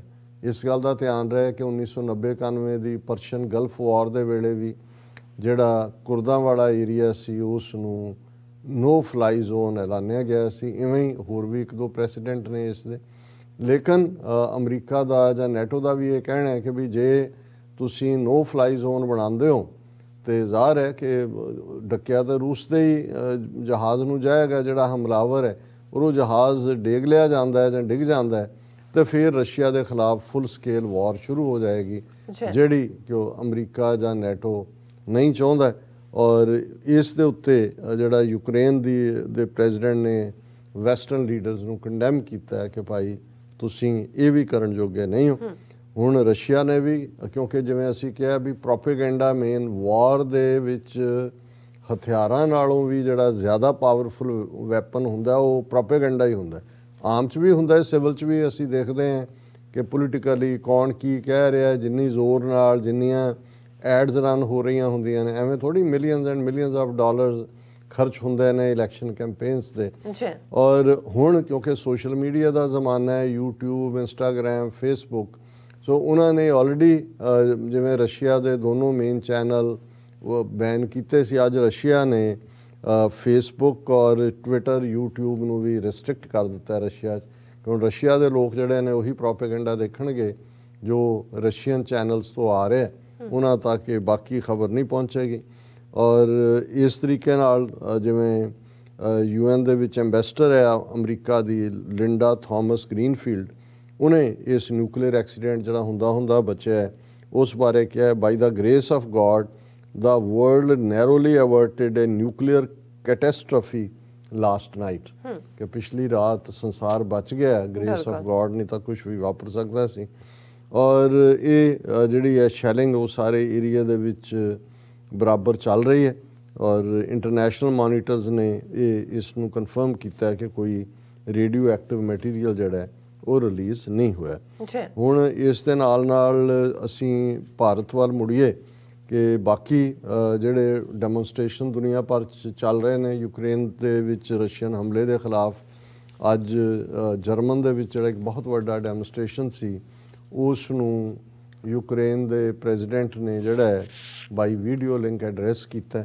ਔਰ ਈਵਨ ਇਹ ਦੇਖਣ ਕੈਨੇਡਾ ਦੇ ਵਿੱਚ ਵੀ, ਕਿਉਂਕਿ ਕੈਨੇਡਾ 'ਚ ਵੀ ਕਾਫੀ ਵੱਡੀ ਗਿਣਤੀ 'ਚ ਜਿਹੜੀ ਹੈ ਯੂਕਰੇਨੀਅਨ ਪਾਪੂਲੇਸ਼ਨ ਹੈ, ਔਰ ਈਵਨ ਮੈਨੂੰ ਨਹੀਂ ਸੀ ਅਹਿਸਾਸ ਕਿ ਨਿਊਯਾਰਕ ਦੇ ਵਿੱਚ ਵੀ ਜਿਹੜਾ ਹੈ ਬਹੁਤ ਵੱਡੀ ਗਿਣਤੀ ਦੇ ਵਿੱਚ ਯੂਕਰੇਨੀਅਨ ਪਾਪੂਲੇਸ਼ਨ ਹੈ, ਕਿਉਂਕਿ ਜਿਹੜੀ ਹੁਣ ਨਿਊਯਾਰਕ ਦੀ ਗਵਰਨਰ ਹੈ ਕੈਥੀ, ਉਹਨਾਂ ਦਾ ਨਾਂ ਹੈਗਾ ਹੋਲੂਸ, ਜਿਹੜੀ ਕਿ ਜਦੋਂ ਗਵਰਨਰ ਕਿਊਮੋ ਨੇ ਰਿਜ਼ਾਈਨ ਕੀਤਾ ਸੈਕਸ਼ੂਅਲ ਮੋਰਲ ਟਰਪੀਚੂਡ ਦੇ ਇਸ਼ੂ ਦੇ ਉੱਤੇ, ਤੇ ਇਹ ਲਿeutenant ਗਵਰਨਰ ਸੀ, ਇਹ ਗਵਰਨਰ ਬਣੀ ਹੈ। ਤੇ ਅੱਜ ਹੀ ਮੈਂ ਇਹਦਾ ਮੈਸੇਜ ਦੇਖ ਰਿਹਾ ਸੀ ਕੈਥੀ ਦਾ, ਹੁਲੋਲੋ, ਉਹਨੇ ਯੂਕਰੇਨੀਅਨ ਕਮਿਊਨਿਟੀ ਦੇ ਨਾਲ ਯਕਜਹਿਤੀ ਦਾ ਇਜ਼ਹਾਰ ਵੀ ਕੀਤਾ ਔਰ ਨਾਲ ਹੀ ਉਹਨਾਂ ਨੂੰ ਕਿਹਾ ਕਿ ਭਾਈ ਤੁਹਾਨੂੰ ਸਭ ਨੂੰ ਜਿਹੜੇ ਇੱਥੇ ਆ ਰਹੇ ਨੇ, ਕਿਉਂਕਿ 11 ਲੱਖ ਤੋਂ ਜ਼ਿਆਦਾ ਰਿਫਿਊਜੀ ਹੋ ਗਏ ਨੇ, ਇੱਧਰ ਵੀ ਆਉਣ ਦਾ ਆ, ਕੁਝ ਪਹਿਲਾਂ ਵੀ ਇੱਥੇ ਇਲੀਗਲ ਹੋਣਗੇ, ਕਿ ਉਹਨਾਂ ਨੂੰ ਉਹ ਇਮੀਗ੍ਰੇਸ਼ਨ ਰਾਹਤ ਦੇਣਗੇ, ਜਿਵੇਂ ਯੂਰਪ ਨੇ ਵੀ ਉਹਨਾਂ ਨੂੰ ਟੈਂਪਰੇਰੀ ਰੈਜ਼ੀਡੈਂਸੀ ਦਿੱਤੀ ਹੈ। ਔਰ ਬ੍ਰਿਟਿਸ਼ ਕੋਲੰਬੀਆ ਵੈਨਕੂਵਰ ਦੇ ਵਿੱਚ ਇੱਕ ਵੱਡਾ ਪ੍ਰੋਟੈਸਟ, ਹਜ਼ਾਰਾਂ ਦੀ ਗਿਣਤੀ 'ਚ ਲੋਕ ਔਰ ਦਰਸ਼ਕ ਉਹ ਦੇਖ ਸਕਦੇ ਨੇ ਉਸ ਦੀ ਪਿਕਚਰ, ਇਹ ਹੋਇਆ ਰੂਸ ਦੇ ਖਿਲਾਫ। ਔਰ ਦਿਲਚਸਪ ਗੱਲ ਇਹ ਸੀ ਕਿ ਈਵਨ ਜਿਹੜੀ ਰਸ਼ੀਆ ਦੀ ਕੌਂਸਲ ਜਨਰਲ ਸੀ ਉੱਥੇ ਵੈਨਕੂਵਰ 'ਚ, ਉਸ ਨੇ ਰਿਜ਼ਾਈਨ ਕਰ ਦਿੱਤਾ। ਹੁਣ ਕਿਉਂਕਿ ਮਿਲੀਅਨਸ ਆਫ ਯੂਕਰੇਨੀਅਨਸ ਰੂਸ 'ਚ ਵੀ ਰਹਿੰਦੇ ਨੇ, ਤੇ ਹੁਣ ਇਹ ਇਵੇਂ ਹੀ ਹੈ ਜਿਵੇਂ ਜੇ ਜੂਨ 1984 'ਚ ਦਰਬਾਰ ਸਾਹਿਬ ਤੇ ਭਾਰਤੀ ਫੌਜ ਨੇ ਹਮਲਾ ਕੀਤਾ ਤੇ ਕਿੰਨੇ ਸਿੱਖਾਂ ਨੇ ਆਪਣੇ ਅਹੁਦੇ ਛੱਡੇ ਸੀ। ਹਰਿੰਦਰ ਸਿੰਘ ਜਿਹੜੇ ਇੰਡੀਆ ਦੇ ਐਂਬੈਸਡਰ ਸੀ ਨਾਰਵੇ 'ਚ, ਉਹਨਾਂ ਨੇ ਰਿਜ਼ਾਈਨ ਕੀਤਾ ਸੀ। ਸਰਦਾਰ ਸਿਮਰਨਜੀਤ ਸਿੰਘ ਮਾਨ ਜਿਹੜੇ IPS ਆਫੀਸਰ ਸੀ, ਉਹਨਾਂ ਨੇ ਰਿਜ਼ਾਈਨ ਕੀਤਾ ਸੀ। ਔਰ ਇਹੀ ਨਹੀਂ, ਵੱਡੀ ਲਿਸਟ ਹੈ ਲੋਅਰ ਲੈਵਲ ਤੋਂ ਲੈ ਕੇ ਅਪਰ ਲੈਵਲ ਤੱਕ। ਸੋ ਇਸੇ ਤਰ੍ਹਾਂ ਜਿਹੜੇ ਯੂਕਰੇਨੀਅਨ ਵੀ, ਔਰ ਮੈਂ ਸਮਝਦਾ ਵੀ ਜਿਹੜੇ ਕੁਝ ਹੋਰ ਰਸ਼ੀਅਨ ਵੀ ਜਿਹੜੇ ਇਹ ਸਮਝਦੇ ਨੇ ਕਿ ਭਾਈ ਇਹ ਜ਼ਿਆਦਤੀ ਹੋ ਰਹੀ ਹੈ, ਉਹ ਜਿਹੜੇ ਨੇ ਉਹ ਰੂਸ ਦੇ ਵਿੱਚ ਵੀ ਪ੍ਰੋਟੈਸਟ ਹੋ ਰਹੇ ਨੇ। ਇਹ ਸਭ ਤੋਂ ਵੱਡਾ ਜਿਹੜਾ ਗੱਲ ਸ਼ਾਇਦ ਪੁਤਿਨ ਦੇ ਲਈ ਪਰੇਸ਼ਾਨੀ ਵਾਲੀ ਹੈ ਕਿ ਬਾਹਰ ਤਾਂ ਇਹ ਠੀਕ ਹੈ ਕਿ ਰਸ਼ੀਅਨ ਪਾਵਰ ਦੇ ਸਾਹਮਣੇ 8 ਦਿਨ ਤੋਂ ਤਾਂ ਬੇਸ਼ੱਕ ਯੂਕਰੇਨ ਰੈਜ਼ਿਸਟ ਕਰ ਰਿਹਾ, ਹੋਰ ਹਫਤਾ ਕੱਢ ਲੈਣਗੇ, ਹੋਰ 2 ਹਫ਼ਤੇ ਕੱਢ ਲੈਣਗੇ ਵੱਧ ਤੋਂ ਵੱਧ, ਜਦੋਂ ਤੱਕ ਅਲਟੀਮੇਟਲੀ ਰੂਸ ਨੇ ਕਾਬਜ਼ ਹੋਣਾ ਹੀ ਹੈ। ਹੁਣ ਦੇਖਣ ਵਾਲੀ ਗੱਲ ਇਹ ਹੈ ਕਿ ਵੀ ਜਿਹੜੀ ਕਾਸਟ ਪੇ ਕਰ ਰਿਹਾ ਰਸ਼ੀਆ, ਫਿਜ਼ੀਕਲ ਜਿਹੜੀਆਂ ਡੈਥਸ ਵੀ ਹੋ ਰਹੀਆਂ, ਇਕਨੋਮਿਕਲੀ ਸੈਂਕਸ਼ਨਸ ਲੱਗਣ ਕਰਕੇ, ਔਰ ਜੇ ਆਪਣੇ ਲੋਕ ਖਿਲਾਫ ਖਲੋ ਜਾਂਦੇ ਨੇ ਔਰ ਉਹਦੇ 'ਚ ਪੁਤਿਨ ਦਾ ਤਖਤਾ ਉਲਟ ਦੀ ਲਾਈਨ ਕੋਈ ਉਹਦੇ ਇਨਸਾਈਡ ਸਰਕਲ ਹੀ, ਕਿਉਂਕਿ ਅਲਟੀਮੇਟਲੀ ਇਹ ਜਿਹੜੇ ਡਿਕਟੇਟੋਰੀਅਲ ਰਜੀਮ ਹੁੰਦੇ ਨੇ, ਡਿਕਟੇਟਰਸ ਹੁੰਦੇ ਨੇ, ਇਹ ਅਲਟੀਮੇਟਲੀ ਉਵੇਂ ਹੀ ਕੰਸਪੀਰੇਸੀਜ਼ ਦਾ ਸ਼ਿਕਾਰ ਹੁੰਦੇ ਨੇ ਆਪਣੇ ਆਲੇ ਦੁਆਲੇ ਦੇ ਲੋਕਾਂ ਦੀ, ਜਿਵੇਂ ਕਿ ਉਹਨਾਂ ਨੇ ਕੰਸਪੀਰੇਸੀ ਕਰਕੇ ਆਪਣੀ ਤਾਕਤ ਨੂੰ ਮਜ਼ਬੂਤ ਕੀਤਾ ਹੁੰਦਾ। ਹੁਣ ਜਿਵੇਂ ਪੁਤਿਨ ਹੈ, ਇਹ ਵੀ ਤੈਅ ਜ਼ਿੰਦਗੀ ਜਿਹੜਾ ਅਗਲੇ 2035 ਤੱਕ ਪ੍ਰੈਜ਼ੀਡੈਂਟ ਉਹਨੇ ਆਪਣੇ ਆਪ ਨੂੰ ਬਣਾਇਆ ਹੋਇਆ। ਹੁਣ ਇਸ ਸਾਰੇ ਦਾ ਜਿਹੜਾ ਆਪੋਜੀਸ਼ਨ ਹੈ ਇਸ ਜੰਗ ਦੀ, ਔਰ ਇਹ ਵਿਦ ਇਨ ਰਸ਼ੀਅਨਸ ਵੀ, ਅਦਰਵਾਈਜ਼ ਤਾਂ ਹੁੰਦਾ ਹੈ ਕਿ ਵੀ ਇਹ ਵੈਸਟ ਜਾਂ ਜੋ ਵੀ ਨੈਟੋ ਕਰ ਰਿਹਾ ਹੈ ਇਹ ਰਸ਼ੀਆ ਨੂੰ ਕਮਜ਼ੋਰ ਕਰਨ ਲਈ ਹੈ, ਜਾਂ ਨੈਟੋ ਲਿਆ ਕੇ ਜੇ ਤੁਸੀਂ ਯੂਕਰੇਨ ਨੂੰ ਮੈਂਬਰਸ਼ਿਪ ਦੇ ਕੇ ਉਹਨਾਂ ਦੇ ਬੂਹੇ ਲਿਆ ਕੇ ਫੌਜ ਬਿਠਾਉਂਦੇ ਹੋ। ਪਰ ਸਮਹਾਓ ਰਸ਼ੀਅਨ ਪੈਟਰੀਓਟਿਜ਼ਮ ਇਸ ਮੁੱਦੇ ਦੇ ਉੱਤੇ ਉਵੇਂ ਜਿਹੜਾ ਸਾਹਮਣੇ ਨਹੀਂ ਆਉਂਦਾ, ਅਦਰਵਾਈਜ਼ ਇਸ ਲੈਵਲ ਦੇ ਪ੍ਰੋਟੈਸਟ ਜਿਹੜੇ ਨੇ ਉਹ ਨਾ ਹੁੰਦੇ। ਹਾਲਾਂਕਿ ਰਸ਼ੀਆ ਇਸ ਗੱਲ ਨੂੰ ਸ਼ਾਇਦ ਉਹ ਸਮਝਦਾ ਹੈ ਵੀ ਉਹਨਾਂ ਦੇ ਲੋਕ ਬਾਹਰਲਾ ਕੋਈ ਪ੍ਰਭਾਵ ਕਬੂਲ ਕਰ ਰਹੇ ਨੇ, ਇਸ ਲਈ Russia backs jail time for fake army news, restrict media. Russia ਨੇ ਕੁਇਕਲੀ ਇੱਕ ਜਿਹੜਾ ਲਾਅ ਬਣਾਇਆ ਔਰ ਉਹਦੇ 'ਚ ਉਹਨਾਂ ਨੇ ਕਿਹਾ ਕਿ ਵੀ ਜੇ ਕੋਈ ਵੀ ਫੇਕ ਖਬਰ ਦਿੰਦਾ ਹੈ ਤੇ 15 ਸਾਲ ਤੱਕ ਉਹਨੂੰ ਕੈਦ ਹੋ ਸਕਦੀ ਹੈ। ਸੋ ਜ਼ਾਹਰ ਹੈ ਕਿ ਇਹ ਆਵਾਜ਼ ਬੰਦ ਕਰਨ ਲਈ, ਔਰ BBC ਔਰ ਹੋਰ ਵੀ ਕੁਝ ਚੈਨਲਸ ਨੇ ਜਿਹੜੇ ਰਸ਼ੀਆ ਤੋਂ ਆਪਰੇਟ ਕਰਦੇ ਸੀ, ਉਹਨਾਂ ਨੇ ਆਪਣਾ ਆਪਰੇਸ਼ਨ ਬੰਦ ਕਰ ਦਿੱਤਾ ਹੈ, ਕਿਉਂਕਿ 15 ਸਾਲ ਜੇਲ੍ਹ ਦੇ ਵਿੱਚ ਜਾ ਕੇ ਕੋਈ ਬਹਿਣਾ ਨਹੀਂ ਚਾਹੁੰਦਾ। ਹੁਣ ਅਸੀਂ ਗੱਲ ਭਾਰਤ ਦੇ ਹਵਾਲੇ ਨਾਲ ਕਰੀਏ। ਦੇਖੋ, ਇਹ ਗੱਲ ਅਕਸਰ ਜਦੋਂ ਪ੍ਰੋਪੇਗੈਂਡੇ ਦੇ ਹਵਾਲੇ ਨਾਲ ਅਸੀਂ ਕਰਦੇ ਹਾਂ ਤਾਂ ਇਹਦੇ 'ਚ ਕੋਈ ਸ਼ੱਕ ਨਹੀਂ ਹੈ ਕਿ ਹਿੰਦੂਤਵੀਆਂ ਨੇ ਨਾਜ਼ੀਆਂ ਨੂੰ ਪਿੱਛੇ ਛੱਡ ਦਿੱਤਾ ਹੈ। ਬਿਲਕੁਲ। ਹੁਣ ਬਾਕੀ ਜੰਗ ਦੇ ਮਾਮਲੇ 'ਚ ਜਾਂ ਰੂਸ ਦੇ ਮਾਮਲੇ 'ਚ ਇੰਡੀਆ ਨੇ ਕਿਵੇਂ ਸੱਪ ਦੇ ਮੂੰਹ 'ਚ ਕੋੜ ਕਿਰਲੀ ਵਾਲੀ ਸਿਚੁਏਸ਼ਨ ਉਹ ਵੀ ਅਸੀਂ ਡਿਸਕਸ ਕੀਤੀ। ਹੁਣ ਕਿਸੇ ਵੀ ਮੁਲਕ ਦੇ ਲਈ ਆਪਣਾ ਸਿਟੀਜ਼ਨ ਜਿਹੜਾ ਹੈ ਉਹ ਸਭ ਤੋਂ ਨੰਬਰ 1 ਪ੍ਰਾਇੋਰਟੀ ਹੁੰਦੀ ਹੈ। ਔਰ ਇਸੇ ਤਰ੍ਹਾਂ ਜੇ ਕੋਈ ਅਮਰੀਕਨ ਪਾਸਪੋਰਟ ਹੋਲਡਰ ਹੈ ਜਾਂ ਕੈਨੇਡੀਅਨ ਜਾਂ ਬ੍ਰਿਟਿਸ਼ਰ ਹੈ ਤੇ ਉਹ ਜੇ ਕਿਸੇ ਮੁਲਕ ਦੇ ਵਿੱਚ ਜਾ ਕੇ ਫਸਦਾ ਹੈ ਜਾਂ ਉਸ ਨੂੰ ਕੋਈ ਤਕਲੀਫ ਹੁੰਦੀ ਹੈ ਜਾਂ ਦੂਜੀ, ਤਾਂ ਸਾਰੀ ਗਵਰਨਮੈਂਟ ਜਿਹੜੀ ਹੈ ਉਹ ਹਿੱਲ ਜਾਂਦੀ ਹੈ। ਔਰ ਉਹਨਾਂ ਦਾ ਹੁੰਦਾ ਜੇ ਈਵਨ ਕਿਸੇ ਝੂਠੇ ਜਾਂ ਸੱਚੇ ਕ੍ਰਾਈਮ 'ਚ ਵੀ ਉਹਨਾਂ ਨੂੰ ਉਸ ਮੁਲਕ ਦੀ ਜੇਲ੍ਹ ਦੇ ਵਿੱਚ ਰੱਖਿਆ ਹੋਏ ਤੇ ਫੌਰਨ ਜਿਹੜਾ ਅਮਰੀਕਾ ਦਾ ਜਾਂ ਇਹਨਾਂ ਮੁਲਕਾਂ ਦਾ ਐਂਬੈਸਡਰ ਜਾਂ ਕੌਂਸਲੇਟ ਹੋਏਗਾ ਉਹ ਬੰਦਾ ਭੇਜੇਗਾ ਜੇਲ੍ਹ 'ਚ ਜਾ ਕੇ ਉਹਦੇ ਨਾਲ ਮੁਲਾਕਾਤ ਕਰਨ ਔਰ ਉਸ ਗੱਲ ਨੂੰ ਯਕੀਨੀ ਬਣਾਏਗਾ ਕਿ ਉਸ ਨੂੰ ਮੋਨੀਟਰ ਕੀਤਾ ਜਾ ਰਿਹਾ। ਇਹ ਨਹੀਂ ਹੁੰਦਾ ਇਸ ਲਈ ਕੋਈ ਅਮਰੀਕਨ ਸਿਟੀਜ਼ਨ ਨੂੰ ਜਾਂ ਕਿਸੇ ਨੂੰ ਹੱਥ ਪਾਉਣਾ ਸੌਖਾ ਨਹੀਂ ਹੁੰਦਾ। ਬੇਸ਼ੱਕ ਕੇਸਾਂ 'ਚ ਉਲਝਾ ਲਿਆ ਜਾਂਦਾ ਹੈ, ਜਾਂ ਜਿਵੇਂ ਜੱਗੀ ਜੌਲ ਦਾ ਮਾਮਲਾ ਅਸੀਂ ਦੇਖਦੇ ਹਾਂ, ਲੇਕਿਨ ਇਹ ਨਹੀਂ ਹੈ ਵੀ ਉੱਥੋਂ ਜਿਵੇਂ ਚੁੱਕ ਕੇ ਪੁਲਿਸ ਮੁਕਾਬਲੇ ਬਣਾ ਕੇ ਤੁਸੀਂ ਮਾਰ ਦਿੰਦੇ, ਇਵੇਂ ਨਹੀਂ ਹੈ। ਹੁਣ ਭਾਰਤ ਦੇ 20,000 ਤੋਂ ਜ਼ਿਆਦਾ ਸਟੂਡੈਂਟ, ਔਰ ਉਹਨਾਂ 'ਚ ਵੀ ਮੈਡੀਕਲ ਸਟੂਡੈਂਟ, ਕੋਈ ਉਹ ਲੇਬਰ ਕਲਾਸ ਨਹੀਂ, ਬਾਕੀ ਤਾਂ ਲੋਕ ਹੋਣਗੇ ਹੀ ਹੋਰ ਵੀ ਜਿਨ੍ਹਾਂ ਦੀ ਗਿਣਤੀ ਨਹੀਂ ਹੈ। ਹੁਣ ਕਿਵੇਂ ਫਰਵਰੀ ਦੇ ਮਹੀਨੇ ਤੋਂ ਜਨਵਰੀ ਤੋਂ ਹੀ ਐਡਵਾਈਜ਼ਰੀ ਸ਼ੁਰੂ ਹੋ ਗਈ, ਫਰਵਰੀ ਦੇ ਮਹੀਨੇ 3 ਹਫ਼ਤੇ ਸਾਰੇ ਹੋਰ, ਜਦੋਂ ਅਸੀਂ ਫਸੇ ਲੋਕਾਂ ਦੀ ਗੱਲ ਕਰ ਰਹੇ ਹਾਂ ਉਹਦੇ ਤੁਹਾਨੂੰ ਅਮਰੀਕਨ ਨਹੀਂ ਨਜ਼ਰ ਆਉਣਗੇ, ਬ੍ਰਿਟਿਸ਼ ਨਹੀਂ ਆਉਣਗੇ, ਕੋਈ ਹੋਰ ਨਜ਼ਰ ਨਹੀਂ ਆਉਣਗੇ। ਇਹਦਾ ਮਤਲਬ ਇਹ ਹੈ ਕਿ ਇਹਨਾਂ ਮੁਲਕਾਂ ਨੇ ਆਪਣੇ ਸ਼ਹਿਰੀਆਂ ਨੂੰ ਪ੍ਰੋਪਰਲੀ ਗਾਈਡ ਕੀਤਾ, ਉਹਨਾਂ ਨੂੰ ਐਵੈਕੂਏਟ ਕੀਤਾ, ਕਿਉਂਕਿ ਉਹਨਾਂ ਨੂੰ ਪਤਾ ਸੀ ਕਿ ਭਾਈ ਇਹ ਹੋਣ ਜਾ ਰਿਹਾ। ਅਮਰੀਕਾ ਮਹੀਨੇ ਤੋਂ ਵਾਰਨਿੰਗ ਦੇ ਰਿਹਾ ਸੀ ਅੱਜ ਹਮਲਾ ਕਰੇਗਾ ਰੂਸ, ਕੱਲ ਕਰੇਗਾ। ਹੁਣ ਤਾਂ ਇਸ ਔਰ ਭਾਰਤ ਦੇ ਸਬੰਧ ਰੂਸ ਦੇ ਨਾਲ ਕਿਸ ਹੱਦ ਤੱਕ ਭਾਰਤ ਦੇ ਰਿਲੇਸ਼ਨਸ ਨੇ ਕਿ ਉਹਨੇ 3-4 ਜਿਹੜੀਆਂ ਵੋਟਾਂ ਪਈਆਂ ਨੇ ਸਿਕਿਉਰਿਟੀ ਕੌਂਸਲ ਜਾਂ ਯੂਨਾਈਟਿਡ ਨੇਸ਼ਨ ਜਨਰਲ ਅਸੈਂਬਲੀ ਜਾਂ ਈਵਨ ਅੱਜ ਇੰਟਰਨੈਸ਼ਨਲ ਐਟੋਮਿਕ ਐਨਰਜੀ ਏਜੰਸੀ 'ਚ ਵੀ ਜਾਂ ਹਿਊਮਨ ਰਾਈਟ ਕੌਂਸਲ ਜਨੀਵਾ 'ਚ ਵੀ, ਜਿੱਥੇ ਕਿ ਰਸ਼ੀਆ ਨੂੰ ਹਿਊਮਨ ਰਾਈਟਸ ਦੇ ਲਈ ਅਕਾਊਂਟੇਬਲ ਬਣਾਇਆ ਗਿਆ, ਇੰਡੀਆ ਨੇ ਅਬਸਟੇਨ ਕੀਤਾ। ਸੋ ਉਹਨੇ ਤਾਂ ਆਪਣੀ ਲਾਇਲਟੀ ਭਾਵੇਂ ਆਪਣੀਆਂ ਲੋੜਾਂ ਰਸ਼ੀਆ ਨਾਲ ਨਿਭਾਈ ਹੈ। ਔਰ ਇਹ ਵੀ ਆਇਆ 2 ਵਾਰ ਕਿ ਜੀ ਮੋਦੀ ਔਰ ਪੁਤਿਨ ਦੀ ਫੋਨ ਤੇ ਗੱਲ ਹੋਈ, 2 ਕਨਵਰਸੇਸ਼ਨਸ ਹੋਈਆਂ। ਹੁਣ ਹਮਲਾਵਰ ਰਸ਼ੀਆ ਹੈ, ਉਹਨਾਂ ਦੀ ਫੌਜ ਹੈ, ਜੇ ਸੱਚਮੁੱਚ ਆਪਣੇ 20,000 ਸਟੂਡੈਂਟਸ ਦਾ ਫਿਕਰ, ਹਾਲਾਂ ਕਿਹਾ ਜਾ ਰਿਹਾ ਹੈ ਕਿਉਂਕਿ ਸੁਪਰੀਮ ਇੰਡੀਆ ਦੇ ਵਿੱਚ ਉਹ ਤਾਂ ਡੁਗਡੁਗੀ ਵਜਾ ਰਿਹਾ, ਮੋਦੀ ਬਨਾਰਸ 3 ਦਿਨ ਉੱਥੇ ਬੈਠਾ ਹੈ, ਡੁਗਡੁਗੀ ਕਰ ਰਿਹਾ, ਡਮਰੂ ਵਜਾ ਰਿਹਾ, ਚੋਣਾ ਯੋਗੀ ਜੀ ਕੋਈ ਨਹੀਂ ਹੈ। ਔਰ ਉਹ ਝੂਠੀਆਂ ਵੀਡੀਓਜ਼ ਬਣਾ ਕੇ ਜੀ BJP ਜਿਹੜੀ ਇਹਦੇ ਮਿਨਿਸਟਰ ਗੱਲ ਕਰ ਰਹੇ ਨੇ ਉੱਥੇ ਪਹੁੰਚ ਗਏ ਨੇ। ਹੁਣ 4 ਵਜ਼ੀਰ ਤੋਰੇ ਹੋਏ ਨੇ 4 ਮੁਲਕਾਂ ਦੇ ਵਿੱਚ, ਜਨਰਲ ਮਲਕ ਹੈ, ਉਹ ਰਿਜਿਜੂ ਹੈ, ਹਰਦੀਪ ਪੁਰੀ ਹੈ, ਲੇਕਿਨ ਤੁਹਾਨੂੰ ਉਹ ਕਿਤੇ ਨਜ਼ਰ ਨਹੀਂ, ਔਰ ਉਹ ਸਿੰਧੀ ਹੈ ਪਰ ਤੁਹਾਨੂੰ ਕਿਤੇ ਉਹ ਨਜ਼ਰ ਨਹੀਂ ਆਉਂਦਾ। ਅਦਰਵਾਈਜ਼ ਇੰਨੇ ਦਿਨ ਔਰ ਉਹਨਾਂ ਚੋਂ ਕਿਸੇ ਬਾਰੇ ਵੀ ਇਹ ਨਹੀਂ ਹੈ ਕਿ ਵਿਦਿਨ ਯੂਕਰੇਨ ਦੇ ਅੰਦਰ ਪਹੁੰਚ ਕੇ ਉਹ ਰੈਸਕਿਊ ਕਰ ਰਹੇ ਹੋਣ। ਕੋਈ ਰੋਮਾਨੀਆ ਦੇ ਬਾਰਡਰ ਤੇ ਬੈਠਾ ਹੈ, ਕੋਈ ਪੋਲੈਂਡ ਦੇ ਬੈਠਾ ਹੈ। ਜਿਹੜੇ ਨਿਕਲ ਹੀ ਆਏ ਉੱਥੋਂ ਉਹ ਤੇ ਔਖੇ ਸੌਖੇ ਆਣਗੇ ਹੀ, ਉਹ ਤਾਂ ਭਾਵੇਂ ਉਹ ਤਾਂ ਸੇਫਟੀ 'ਚ ਆ ਗਏ। ਹੁਣ ਜਿਹੜਾ 1500 ਕਿਲੋਮੀਟਰ ਤੱਕ ਦਾ ਡਿਸਟੈਂਸ ਹੈ ਕੋਈ ਪੋਲੈਂਡ ਦੇ ਬਾਰਡਰ ਤੋਂ ਜਾਂ ਰੋਮਾਨੀਆ ਦੇ ਬਾਰਡਰ ਤੋਂ, ਉੱਥੇ ਕੋਈ ਪਹੁੰਚ ਨਹੀਂ ਹੈ। ਅੱਜ ਬਹੁਤ ਸਾਰੀਆਂ ਵੀਡੀਓਜ਼ ਫਿਰ ਇੱਕ ਟੀਵੀ ਚੈਨਲ ਨੇ ਉੱਥੇ ਦਿਖਾਈਆਂ, ਬੱਚੇ 100 ਅੰਦਰ ਬੇਸਮੈਂਟ ਦੇ। ਇੱਕ ਨੇ ਕਿਹਾ 3 ਦਿਨ ਤੋਂ ਪਾਣੀ ਨਹੀਂ ਹੈ, ਕੋਈ ਹੋਰ ਪੀਣ ਨੂੰ ਨਹੀਂ ਹੈ। ਇੱਕ ਸਿੱਖ ਲੜਕਾ ਜਿਹਨੇ ਕਿਹਾ ਕਿ ਜੀ ਮੇਰੀ ਮਾਂ ਨੂੰ ਮੈਂ ਕਿਹਾ ਕਿ ਵੀ ਮੈਂ ਅਰਦਾਸ ਕੀਤੀ ਸੀ ਕਿ ਜੇ ਵਾਹਿਗੁਰੂ ਮੈਨੂੰ ਜ਼ਿੰਦਗੀ ਦੇ ਦੇ ਤਾਂ ਮੇਰੀ ਮਾਂ ਲਈ ਹੋਏਗੀ। ਇਹ ਉਹ ਸਟੂਡੈਂਟ ਹੈ ਜਿਹੜਾ ਗੁਜ਼ਰ ਰਿਹਾ ਸੀ ਤੇ ਗੋਲੀ ਵੱਜੀ, ਜਿਹਦੇ ਛਾਤੀ ਤੇ ਵੀ ਗੋਲੀ ਹੈ, ਹਸਪੀਟਲ 'ਚ ਹੈ, ਦੂਜਾ।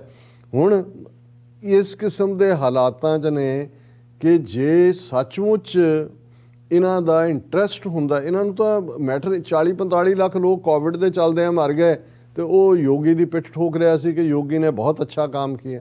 ਉਹ ਕਹਿੰਦੇ ਹੁਣ ਅਸੀਂ ਤਾਂ 40 ਲੱਖ ਮਰਵਾ ਲਿਆ, ਤਾਂ ਝੂਠੇ ਪ੍ਰੋਪੇਗੈਂਡੇ ਨਾਲ ਲੋਕ ਸਾਨੂੰ ਅਕਾਊਂਟੇਬਲ ਹੀ ਨਹੀਂ ਬਣਾਉਂਦੇ। ਇਹ ਤਾਂ 20,000 ਹੈ, ਕੋਈ ਨਹੀਂ ਹੈ। ਹੁਣ ਈਵਨ ਸੁਪਰੀਮ ਕੋਰਟ ਨੇ ਜਦੋਂ ਇਸ ਦੇ ਉੱਤੇ ਇਹਨਾਂ ਦੀ ਐਕਸਪਲੇਨੇਸ਼ਨ ਕੀਤੀ, ਕਿਉਂਕਿ ਉੱਥੇ ਪੇਰੈਂਟਸ, ਜੇ ਹੁਣ ਤੁਸੀਂ 20,000 ਦੀ ਗੱਲ ਕਰਦੇ ਹੋ, ਜੇ 10-10 ਵੀ ਜਿਹੜੇ ਨੇ ਉਹ ਰਿਸ਼ਤੇਦਾਰ ਕਿਸੇ ਦੇ ਇਮੀਡੀਏਟ ਫੈਮਿਲੀ ਹੋਏ ਤੇ ਲੱਖਾਂ ਲੋਕ ਨੇ ਜਿਹੜੇ ਕੰਸਰਨ ਨੇ। ਮੀਡੀਆ, ਸੋਸ਼ਲ ਮੀਡੀਆ ਤੇ ਰੌਲਾ ਹੈ। ਔਰ ਇਹ ਸੁਪਰੀਮ ਕੋਰਟ ਨੇ ਇਸ ਤੇ ਕਿਹਾ ਜੀ ਆਪਣਾ ਦਿਓ। ਔਰ ਅੱਜ ਫਰਾਈਡੇ ਦੇ ਹਵਾਲੇ ਨਾਲ 17,000 ਇੰਡੀਅਨ ਸਟੂਡੈਂਟਸ ਐਵੈਕੂਏਟਡ, ਇਹ ਗਵਰਨਮੈਂਟ ਕਹਿ ਰਹੀ ਹੈ। 7,000 remain in Ukraine, centre tell supreme court. ਕਹਿੰਦੇ ਜੀ ਅਜੇ ਇਹ ਸੈਂਟਰ ਕਹਿ ਰਹੇ ਜੀ ਅਜੇ 7,000 ਸਟੂਡੈਂਟ ਜਿਹੜੇ ਨੇ ਉਹ ਯੂਕਰੇਨ 'ਚ ਫਸੇ ਹੋਏ ਨੇ। ਔਰ ਇਸ ਸਾਰੇ ਦੇ ਚੱਲਦਿਆਂ ਈਵਨ ਕਾਂਗਰਸ ਪਾਰਟੀ ਨੇ ਇਹ ਗੱਲ ਅੱਜ ਉਹਨਾਂ ਦੀ ਦੋ ਸਪੋਕਸ ਪਰਸਨ ਉਹਨਾਂ ਨੇ ਪ੍ਰੈਸ ਕਾਨਫਰੰਸ ਕਰਕੇ ਕਿਹਾ ਕਿ ਵੀ ਇਹ ਐਸਾ ਕੀ ਹੈ। ਉਹਨਾਂ ਨੇ ਕਿਹਾ ਵੀ ਜਦੋਂ 1990 'ਚ ਗਲਫ ਵਾਰ ਹੋਇਆ ਉਦੋਂ, ਔਰ ਇਹ ਗਿਨੀ ਬੁੱਕ ਆਫ ਰੈਕਰਡਸ ਦਰਜ ਹੈ ਇਹਨਾਂ ਦੇ ਕਹਿਣ ਮੁਤਾਬਕ, 1,70,000 ਇੰਡੀਅਨ ਜਿਹੜੇ ਨੇ ਉਹਨਾਂ ਨੂੰ ਗਲਫ ਚੋਂ, ਗਲਫ ਵਾਰ ਜਿਹੜੀ ਹੈ ਉਹ ਇਰਾਕ ਔਰ ਕੁਵੈਤ ਵਾਲਾ ਸੀ, ਔਰ ਅਮਰੀਕਾ ਨੇ ਫਿਰ ਆਪਣਾ ਅਟੈਕ ਬੋਲਿਆ, ਸੀਨੀਅਰ ਬੁਸ਼ ਦਾ ਜ਼ਮਾਨਾ ਸੀ, ਕਿ 1,70,000 ਲੋਕ ਏਅਰ ਇੰਡੀਆ ਨੇ ਐਵੈਕੂਏਟ ਕੀਤੇ ਸੀ। ਔਰ ਇਹ ਗਿਨੀ ਬੁੱਕ ਆਫ ਰੈਕਰਡ ਨੇ ਇਹ maximum number of people evacuated by a civil airliner, ਇਹ ਰਿਕਾਰਡ ਦੇ ਵਿੱਚ ਲਿਖਿਆ ਹੋਇਆ। ਔਰ ਉਹਨਾਂ ਨੇ ਕਿਹਾ ਵੀ ਉੱਥੇ ਕੋਈ ਮਿਨਿਸਟਰ ਵੀ ਨਹੀਂ ਸੀ ਗਿਆ ਕਿ ਵੀ ਜਿਹਨੇ ਜਾ ਕੇ ਉੱਥੇ ਕੋਈ ਸੁਪਰਵਾਈਜ਼ ਕੀਤਾ ਹੈ, ਔਰ ਨਾ ਹੀ ਕਿਸੇ ਨੇ ਉੱਥੇ ਪ੍ਰਾਈਮ ਮਿਨਿਸਟਰ ਜ਼ਿੰਦਾਬਾਦ ਕਿਹਾ ਸੀ। ਹੁਣ ਜਿਹੜੇ ਰੈਸਕਿਊ ਹੋ ਕੇ ਬੱਚੇ ਆ ਰਹੇ ਨੇ ਉਹਨਾਂ ਦੀ ਤੁਸੀਂ ਦੇਖੋ, ਉਹਨਾਂ ਦੇ ਉੱਤੇ ਇੱਕ ਪਾਸੇ ਤਾਂ ਉਹਨਾਂ ਨੂੰ ਬਿਠਾ ਕੇ ਕਿਹਾ ਜਾ ਰਿਹਾ ਜੀ ਕਿ ਮੋਦੀ ਜੀ ਦਾ ਸ਼ੁਕਰੀਆ ਜ਼ਰੂਰ ਅਦਾ ਕਰੋ, ਉਹ ਮੋਦੀ ਜ਼ਿੰਦਾਬਾਦ ਕਰ ਰਹੇ ਨੇ। ਤੇ ਦੂਸਰੇ ਪਾਸੇ ਜਿਹੜੀ ਇਨਸੈਂਸਿਟਿਵਿਟੀ ਹੈ ਮੈਂ ਸਮਝਦਾ ਲੋਕਾਂ ਦੀ, ਇਹ ਤਾਂ ਹਕੂਮਤ ਦਾ ਪੱਖ ਹੈ ਕਿ ਤੁਸੀਂ ਆਪਣਾ ਫਰਜ਼ ਵੀ ਨਹੀਂ ਨਿਭਾ ਰਹੇ ਤੇ ਝੂਠਾ ਕ੍ਰੈਡਿਟ ਕਿ ਵੀ ਉਹਨੂੰ ਤੁਸੀਂ ਕਹੋ ਜੀ ਮੋਦੀ ਜੀ ਨੇ ਨਿਕਾਲ ਲਿਆ ਹਮੇ। ਪਰ ਦੂਸਰੇ ਪਾਸੇ ਇਨਸੈਂਸਿਟਿਵਿਟੀ ਹੈ ਵੀ ਜਿਹੜੇ ਬੱਚੇ ਸੇਫਲੀ ਆ ਗਏ ਨੇ ਉਹਨਾਂ ਦੇ ਪੇਰੈਂਟਸ ਜਾਂ ਦੂਜੇ ਢੋਲ ਢਮੱਕਾ ਭੰਗੜਾ ਪਾ ਕੇ ਉਹਨਾਂ ਨੂੰ ਰਿਸੀਵ ਕਰ ਰਹੇ ਨੇ ਕਿ ਭਾਈ ਤੁਹਾਡੇ ਅਜੇ ਹਜ਼ਾਰਾਂ ਬੱਚੇ ਜਿਹੜੇ ਕੁਲੀਗ ਨੇ ਉਹ ਪਿੱਛੇ ਬੈਠੇ ਹੋਏ ਨੇ, ਤੁਹਾਡੇ ਸਹਿਪਾਠੀ। ਇੰਨੀ ਤਾਂ ਤੁਸੀਂ ਸ਼ਰਮ ਕਰੋ, ਸ਼ੁਕਰਗੁਜ਼ਾਰੀ ਕਰੋ। ਏਡਾ ਕਿਹੜਾ ਤੁਸੀਂ ਜੰਗ ਜਿੱਤ ਕੇ ਆਏ ਹੋ ਕਿ ਵੀ ਤੁਸੀਂ ਭੰਗੜੇ ਪਾ ਕੇ ਤੇ ਜਿਹੜੇ ਢੋਲ ਵਜਾਣੇ ਨੇ। ਹੁਣ ਇਹ ਔਰ ਕਾਂਗਰਸ ਨੇ ਬਿਲਕੁਲ ਠੀਕ ਕਿਹਾ। ਉਹਨਾਂ ਨੇ ਪਹਿਲਾਂ ਉਹ ਵੀਡੀਓਜ਼ ਦਿਖਾਈਆਂ ਉਸ ਪ੍ਰੈਸ ਕਾਨਫਰੰਸ, ਉਹਨਾਂ ਨੇ ਕਿਹਾ ਵੀ ਇਹ ਦੇਖ ਲਓ ਕਿ ਉਹਨਾਂ 'ਚ ਇੱਕ ਲੜਕਾ ਸੀ who was literally crying for help. ਉਹਨਾਂ ਨੇ ਕਿਹਾ but these cries of pain neither reach prime minister nor his government, ਕਿ ਵੀ ਇਹ ਜਿਹੜੀ ਦਰਦ ਹੈ ਉਹਨਾਂ ਤੱਕ ਥੋੜ੍ਹੀ ਪਹੁੰਚਦਾ। ਹੁਣ ਇਹ ਸਾਰੇ ਤੋਂ, ਔਰ ਇਹ ਨਹੀਂ ਹੈ ਕਿ ਕੋਈ ਯੂਕਰੇਨ ਜਿੱਥੇ ਵਾਪਰ ਰਿਹਾ ਉਹ ਇੰਡੀਆ ਦੀ ਹੌਸਟਾਈਲ ਕੰਟਰੀ ਹੈ। ਜੇ ਹੌਸਟਾਈਲ ਕੰਟਰੀ ਹੁੰਦੀ ਤੇ 20,000 ਸਟੂਡੈਂਟ ਜਿਹੜਾ ਉਹ ਮੈਡੀਕਲ ਦੀ ਪੜ੍ਹਾਈ ਲਈ ਉੱਥੇ ਜਾਂਦੇ, ਇਹਦਾ ਮਤਲਬ ਵੀ ਉਹ ਇੰਡੀਆ ਫਰੈਂਡਲੀ ਵੀ ਨੇ ਔਰ ਉਹਨਾਂ ਨੇ ਉਹਨਾਂ ਦੀ ਕੁਆਲਿਟੀ ਐਜੂਕੇਸ਼ਨ ਵੀ ਹੋਏਗੀ ਜਿੱਥੇ ਜਾਂਦੇ, ਚੀਪ ਵੀ ਹੈ। ਔਰ ਇਹੀ ਕਾਰਨ ਹੈ ਕਿ ਜਿਹੜੀ IMA ਹੈ, ਇੰਡੀਅਨ ਮੈਡੀਕਲ ਐਸੋਸੀਏਸ਼ਨ, ਉਹਨਾਂ ਨੇ ਮੰਗ ਕੀਤੀ ਹੈ ਗਵਰਨਮੈਂਟ ਤੋਂ ਕਿ ਜਿਹੜੇ ਸਟੂਡੈਂਟ ਆਏ ਨੇ ਜ਼ਾਹਰ ਉਹਨਾਂ ਦੀ ਪੜ੍ਹਾਈ ਤਾਂ ਖਤਮ ਹੋ ਗਈ ਉੱਥੇ, ਵਿੱਚੋਂ ਛੱਡ ਕੇ ਆਏ ਨੇ, ਮੁੜ ਕੇ ਰਸ਼ੀਆ ਉੱਥੇ ਹੁੰਦਾ, ਕਦੋਂ ਉਹਨਾਂ ਦੀ ਐਜੂਕੇਸ਼ਨ ਹੋਣੀ ਹੈ ਨਹੀਂ ਹੈ। ਉਹਨਾਂ ਨੇ ਗਵਰਨਮੈਂਟ ਨੂੰ ਕਿਹਾ ਕਿ ਭਾਈ ਇਹ ਜਿਹੜੇ ਸਟੂਡੈਂਟ ਨੇ ਇਹਨਾਂ ਨੂੰ 5% ਕੋਟਾ ਵਧਾਓ ਇੰਡੀਆ ਦੇ ਮੈਡੀਕਲ ਕਾਲਜਿਸ ਔਰ ਇਹਨਾਂ ਨੂੰ ਐਡਜਸਟ ਕਰੋ। ਔਰ ਅਸੀਂ ਸਹਿਮਤ ਹਾਂ ਇਸ ਗੱਲ ਦੇ ਨਾਲ ਤਾਂ ਕਿ ਉਹਨਾਂ ਦਾ ਕੈਰੀਅਰ ਰਹੇ। ਅੱਛਾ ਹੁਣ ਇਹ ਵੀ ਇਸ ਲਈ ਹੋਏਗਾ ਕਿ ਇਹ ਕੋਈ ਭਾਰਤ ਦੀਆਂ ਯੂਨੀਵਰਸਿਟੀਆਂ ਵਾਂਗੂ ਜਾਲੀ ਯੂਨੀਵਰਸਿਟੀਆਂ ਨਹੀਂ ਨੇ ਜਿਹੜੀਆਂ ਯੂਕਰੇਨ ਜਿੱਥੇ ਪੜ੍ਹਨ ਜਾਂਦੇ ਨੇ, ਜਿਹੜੇ ਉਹਨਾਂ ਦੇ ਮੈਡੀਕਲ ਇੰਸਟੀਚਿਊਟਸ ਨੇ। ਬਿਲਕੁਲ। ਸੋ ਜੇ ਯੂਕਰੇਨ ਦੇ ਨਾਲ ਵੀ ਤੁਹਾਡੇ ਫਰੈਂਡਲੀ ਰਿਲੇਸ਼ਨਸ ਇਸ ਲੈਵਲ ਦੇ ਉੱਤੇ ਨੇ, ਰਸ਼ੀਆ ਵੀ ਜਿਹੜਾ ਹੈ ਉਹਦੇ ਤੁਸੀਂ ਕਲਾਇੰਟ ਸਟੇਟ ਹੋ, ਤੇ ਤੁਹਾਡੇ ਲਈ ਇਹ ਇੰਨੇ ਦਿਨ 8 ਦਿਨ ਤੋਂ ਜੰਗ ਚੱਲ ਰਹੀ ਹੈ, 2 ਘੰਟੇ ਦਾ ਸੀਜ਼ਫਾਇਰ ਕਰਕੇ ਉਹ ਸਾਰੇ ਸਟੂਡੈਂਟ ਕਹਿ ਰਹੇ ਨੇ, ਸਾਨੂੰ ਕਹਿ ਰਹੇ ਨੇ ਜੀ ਬਾਰਡਰ पे ਆ ਜਾਓ। ਉਹ ਕਹਿੰਦੇ ਵੀ ਬਾਹਰ ਬੰਬ ਪੈ ਰਹੇ ਨੇ, ਅੰਦਰ ਪਾਣੀ ਕੋਈ, ਹੁਣੇ ਜਿਹੜਾ ਪਲਾਂਟ ਵੀ ਗਿਆ, ਬਿਜਲੀ ਬੰਦ ਹੋ ਗਈ, ਪਾਣੀ ਬੰਦ ਹੋ ਗਿਆ, ਬੱਚੇ ਜਿਹੜੇ ਨੇ ਬਾਹਰ ਸਨੋ ਆ ਕੇ ਇਕੱਠੀ ਕਰ, ਉਹ ਹੈਲਥੀ ਵੀ ਨਹੀਂ ਹੈ, ਮੈਡੀਕਲ ਹੈਜ਼ਰਡ ਹੈ। ਲੇਕਿਨ ਉਹ ਕਹਿ ਰਹੇ ਨੇ ਕਿ ਭਾਈ ਸਾਨੂੰ ਤੁਸੀਂ ਬਾਹਰ ਤੱਕ, ਅਸੀਂ ਕਿੱਦਾਂ ਬਾਹਰ ਨਿਕਲੀ, ਆਈਏ ਕਿੱਥੇ, ਟ੍ਰੇਨਾਂ ਕਿੱਥੇ ਨੇ, ਬੱਸਾਂ ਜੇ ਤੁਸੀਂ ਟ੍ਰੇਨ ਤੋਂ ਵੀ ਕਿਸੇ ਨੇ ਕਰਨਾ, ਟ੍ਰੇਨ ਤੱਕ ਪਹੁੰਚੀਏ ਕਿਵੇਂ। ਸੋ ਮਤਲਬ ਇਹ ਹੈ ਕਿ ਇਹ ਆਪਣੇ ਆਪ ਨੂੰ ਵਿਸ਼ਵ ਗੁਰੂ ਤੇ ਪਤਾ ਨਹੀਂ ਕੀ ਕੀ ਆਪਣਾ ਨੂੰ ਬਣਾਇਆ ਹੁੰਦਾ ਹੈ। ਔਰ ਅੱਜ ਮੈਂ ਜਦੋਂ ਕੁਛ ਇਹ ਦੇਖਿਆ ਵੀਡੀਓਜ਼ ਔਰ ਜਿਵੇਂ ਬੱਚਿਆਂ ਦੀ, ਔਰ ਮੈਂ ਫਿਰ ਵੀ ਮੈਨੂੰ ਇੱਕ ਗੱਲ ਦਾ ਇਹ ਵੀ ਹੋਇਆ, ਮੈਂ ਕਿਹਾ ਵੀ ਇਹ ਜਿਹੜੀ ਨਵੀਂ ਜਨਰੇਸ਼ਨ ਹੈ, ਯੰਗਸਟਰ ਜਿਨ੍ਹਾਂ ਦੇ ਵਿੱਚ ਸੋਹਣੀ ਅੰਗਰੇਜ਼ੀ ਵੀ ਬੋਲ ਰਹੀਆਂ ਨੇ, ਕੁੜੀਆਂ ਮੁੰਡੇ ਆਪਣੇ ਆਪ ਨੂੰ ਐਕਸਪ੍ਰੈਸ ਵੀ ਕਰ ਰਹੇ ਨੇ, ਵੈਲੀ ਡਰੈਸਡ ਵੀ ਨੇ ਔਰ ਕੌਨਫੀਡੈਂਸ, ਔਰ ਹਰ ਇੱਕ ਬੜੀ ਇਹ ਕੋਸ਼ਿਸ਼ ਕਰ ਰਿਹਾ ਹੈ ਕਿ ਵੀ ਗਵਰਨਮੈਂਟ ਦੇ ਖਿਲਾਫ ਕੁਛ ਨਾ ਕਹਿਣ ਮੋਦੀ ਦੇ। ਉਹਨਾਂ ਨੂੰ ਹੈ ਕਿ ਵੀ ਉਹਨਾਂ ਨੇ ਕਹਿਣਾ ਵੀ ਔਰ ਮਰੋ। ਉਹ ਵਿਚਾਰੇ ਉਵੇਂ ਹਾਂ ਉਹ ਹਾਲ ਪਾ ਰਿਹਾ ਕਰ ਰਹੇ ਨੇ ਜੇ ਕਿ ਭਾਈ ਬਚਾਓ, ਅਸੀਂ ਜਿਹੜਾ ਇੱਥੋਂ ਕੱਢੋ, ਸਾਡੇ ਨਾਲ ਕਿਸੇ ਵੇਲੇ ਵੀ ਕੁਛ ਵੀ ਹੋ ਸਕਦਾ। ਪਰ ਮੋਦੀ ਜੀ ਨੇ ਫਿਰ ਜੇ यही कहना, देखो भारत विश्व गुरु हमने निकाला, कैसे निकाला उनको, तो फिर उसे ਤੇ ਹੀ ਤੁਸੀਂ ਵੋਟਾਂ ਪਾਉਣੀਆਂ ਨੇ। ਤਾਂ ਫਿਰ ਠੀਕ ਹੈ, ਜਿਵੇਂ 1000 ਸਾਲ ਦੀ ਗੁਲਾਮੀ ਜੁੱਤੀਆਂ ਖਾਂਦੇ ਰਹੇ ਹੋ, ਇਵੇਂ ਹੀ ਜਿਹੜਾ ਇਸ ਕਿਸਮ ਦਾ ਹੀ ਹਾਕਮ ਜਿਹੜਾ ਚੁਣੋ। ਤੇ ਉਹ ਬਾਂਦਰ ਤਾਂ ਫਿਰ ਦੌੜ ਧੂਪ ਹੀ ਕਰ ਸਕਦਾ, ਇੱਕ ਦਰਖਤ ਤੋਂ ਦੂਜੇ ਤੇ ਕੰਮਕਾਰ ਉਹਨੇ ਕੋਈ ਨਹੀਂ ਕਰਨਾ। ਕੁਝ ਨਹੀਂ ਕਰਨਾ ਜੀ। ਡਾਕਟਰ ਸਾਹਿਬ ਤੁਹਾਡਾ ਬਹੁਤ ਬਹੁਤ ਸ਼ੁਕਰੀਆ, ਤੁਸੀਂ ਆਪਣੇ ਵਿਚਾਰ ਸਾਡੇ ਦਰਸ਼ਕਾਂ ਨਾਲ ਸਾਂਝੇ ਕੀਤੇ ਨੇ। ਸੋ ਇੱਥੇ ਲੈਣੇ ਬ੍ਰੇਕ, ਔਰ ਬ੍ਰੇਕ ਤੇ ਜਾਣ ਤੋਂ ਪਹਿਲਾਂ ਅਸੀਂ ਆਪਣੇ ਦਰਸ਼ਕਾਂ ਤੇ ਸਰੋਤਿਆਂ ਨੂੰ ਅਪੀਲ ਤੇ ਬੇਨਤੀ ਕਰਦੀ ਵਿਊਅਰਸ, ਜਿਸ ਤਰ੍ਹਾਂ ਕਿ ਤੁਸੀਂ ਜਾਣਦੇ ਹੋ ਕਿ TV 84 ਹੱਕ ਸੱਚ ਇਨਸਾਫ ਦੀ ਜਿਹੜੀ ਆਵਾਜ਼ ਹੈ ਉਹ ਬੁਲੰਦ ਕਰ ਰਿਹਾ ਹੈ। ਇਹ ਆਵਾਜ਼ ਤੁਹਾਡੇ ਪਿਆਰ ਸਦਕਾ, ਤੁਹਾਡੇ ਵਿਸ਼ਵਾਸ ਸਦਕਾ, ਤੁਹਾਡੇ ਡੋਨੇਸ਼ਨ ਸਦਕਾ ਹੀ ਹੋ ਰਹੀ ਹੈ। ਸੋ ਅਸੀਂ ਚਾਹਾਂਗੇ ਕਿ ਤੁਸੀਂ TV 84 ਦੀ ਚੜ੍ਹਦੀ ਕਲਾ ਲਈ ਵੱਧ ਤੋਂ ਵੱਧ ਡੋਨੇਟ ਕਰੋ। ਡੋਨੇਟ ਕਰਨ ਲਈ ਸਾਡੀ ਵੈਬਸਾਈਟ TV84.tv ਤੇ ਜਾ ਕੇ ਪੇਪਲ ਦੀ ਵਰਤੋਂ ਕਰਕੇ 1 ਟਾਈਮ ਡੋਨੇਟ ਕਰ ਸਕਦੇ ਹੋ, ਮੰਥਲੀ ਡੋਨੇਟ ਵੀ ਕਰ ਸਕਦੇ ਹੋ। ਤੁਸੀਂ TV 84 ਦੇ ਨਾਮ ਤੇ ਚੈੱਕ ਬਣਾ ਕੇ ਸਾਨੂੰ ਮੇਲ ਵੀ ਕਰ ਸਕਦੇ ਹੋ ਸਾਡੇ ਇਸ ਪਤੇ ਤੇ 36-01 37th Avenue, Long Island City, New York 11101 USA, ਜਾਂ ਫਿਰ ਤੁਸੀਂ ਸਾਨੂੰ ਫੋਨ ਰਾਹੀਂ ਵੀ ਸੰਪਰਕ ਕਰ ਸਕਦੇ ਹੋ ਸਾਡੇ ਫੋਨ ਨੰਬਰ ਤੇ 516661919884। ਸੇਮ ਨੰਬਰ ਤੇ ਸਾਨੂੰ WhatsApp ਕਰ ਸਕਦੇ ਹੋ, ਤੁਸੀਂ ਸਾਨੂੰ ਈਮੇਲ ਵੀ ਕਰ ਸਕਦੇ ਹੋ info@tv84.tv ਤੇ। ਅਸੀਂ ਤੁਹਾਡੇ ਤਹਿ ਦਿਲ ਤੋਂ ਸ਼ੁਕਰਗੁਜ਼ਾਰ ਹੋਵਾਂਗੇ। ਸੋ ਇੱਥੇ ਲੈਣੇ ਬ੍ਰੇਕ। ਵਿਊਅਰਸ, ਤੁਸੀਂ ਸਾਨੂੰ ਇਸੇ ਤਰ੍ਹਾਂ ਬਣੇ ਰਹਿਣਾ। ਮਿਲਦੇ ਹਾਂ ਛੋਟੇ ਜਿਹੇ ਵਕਫੇ ਤੋਂ ਬਾਅਦ।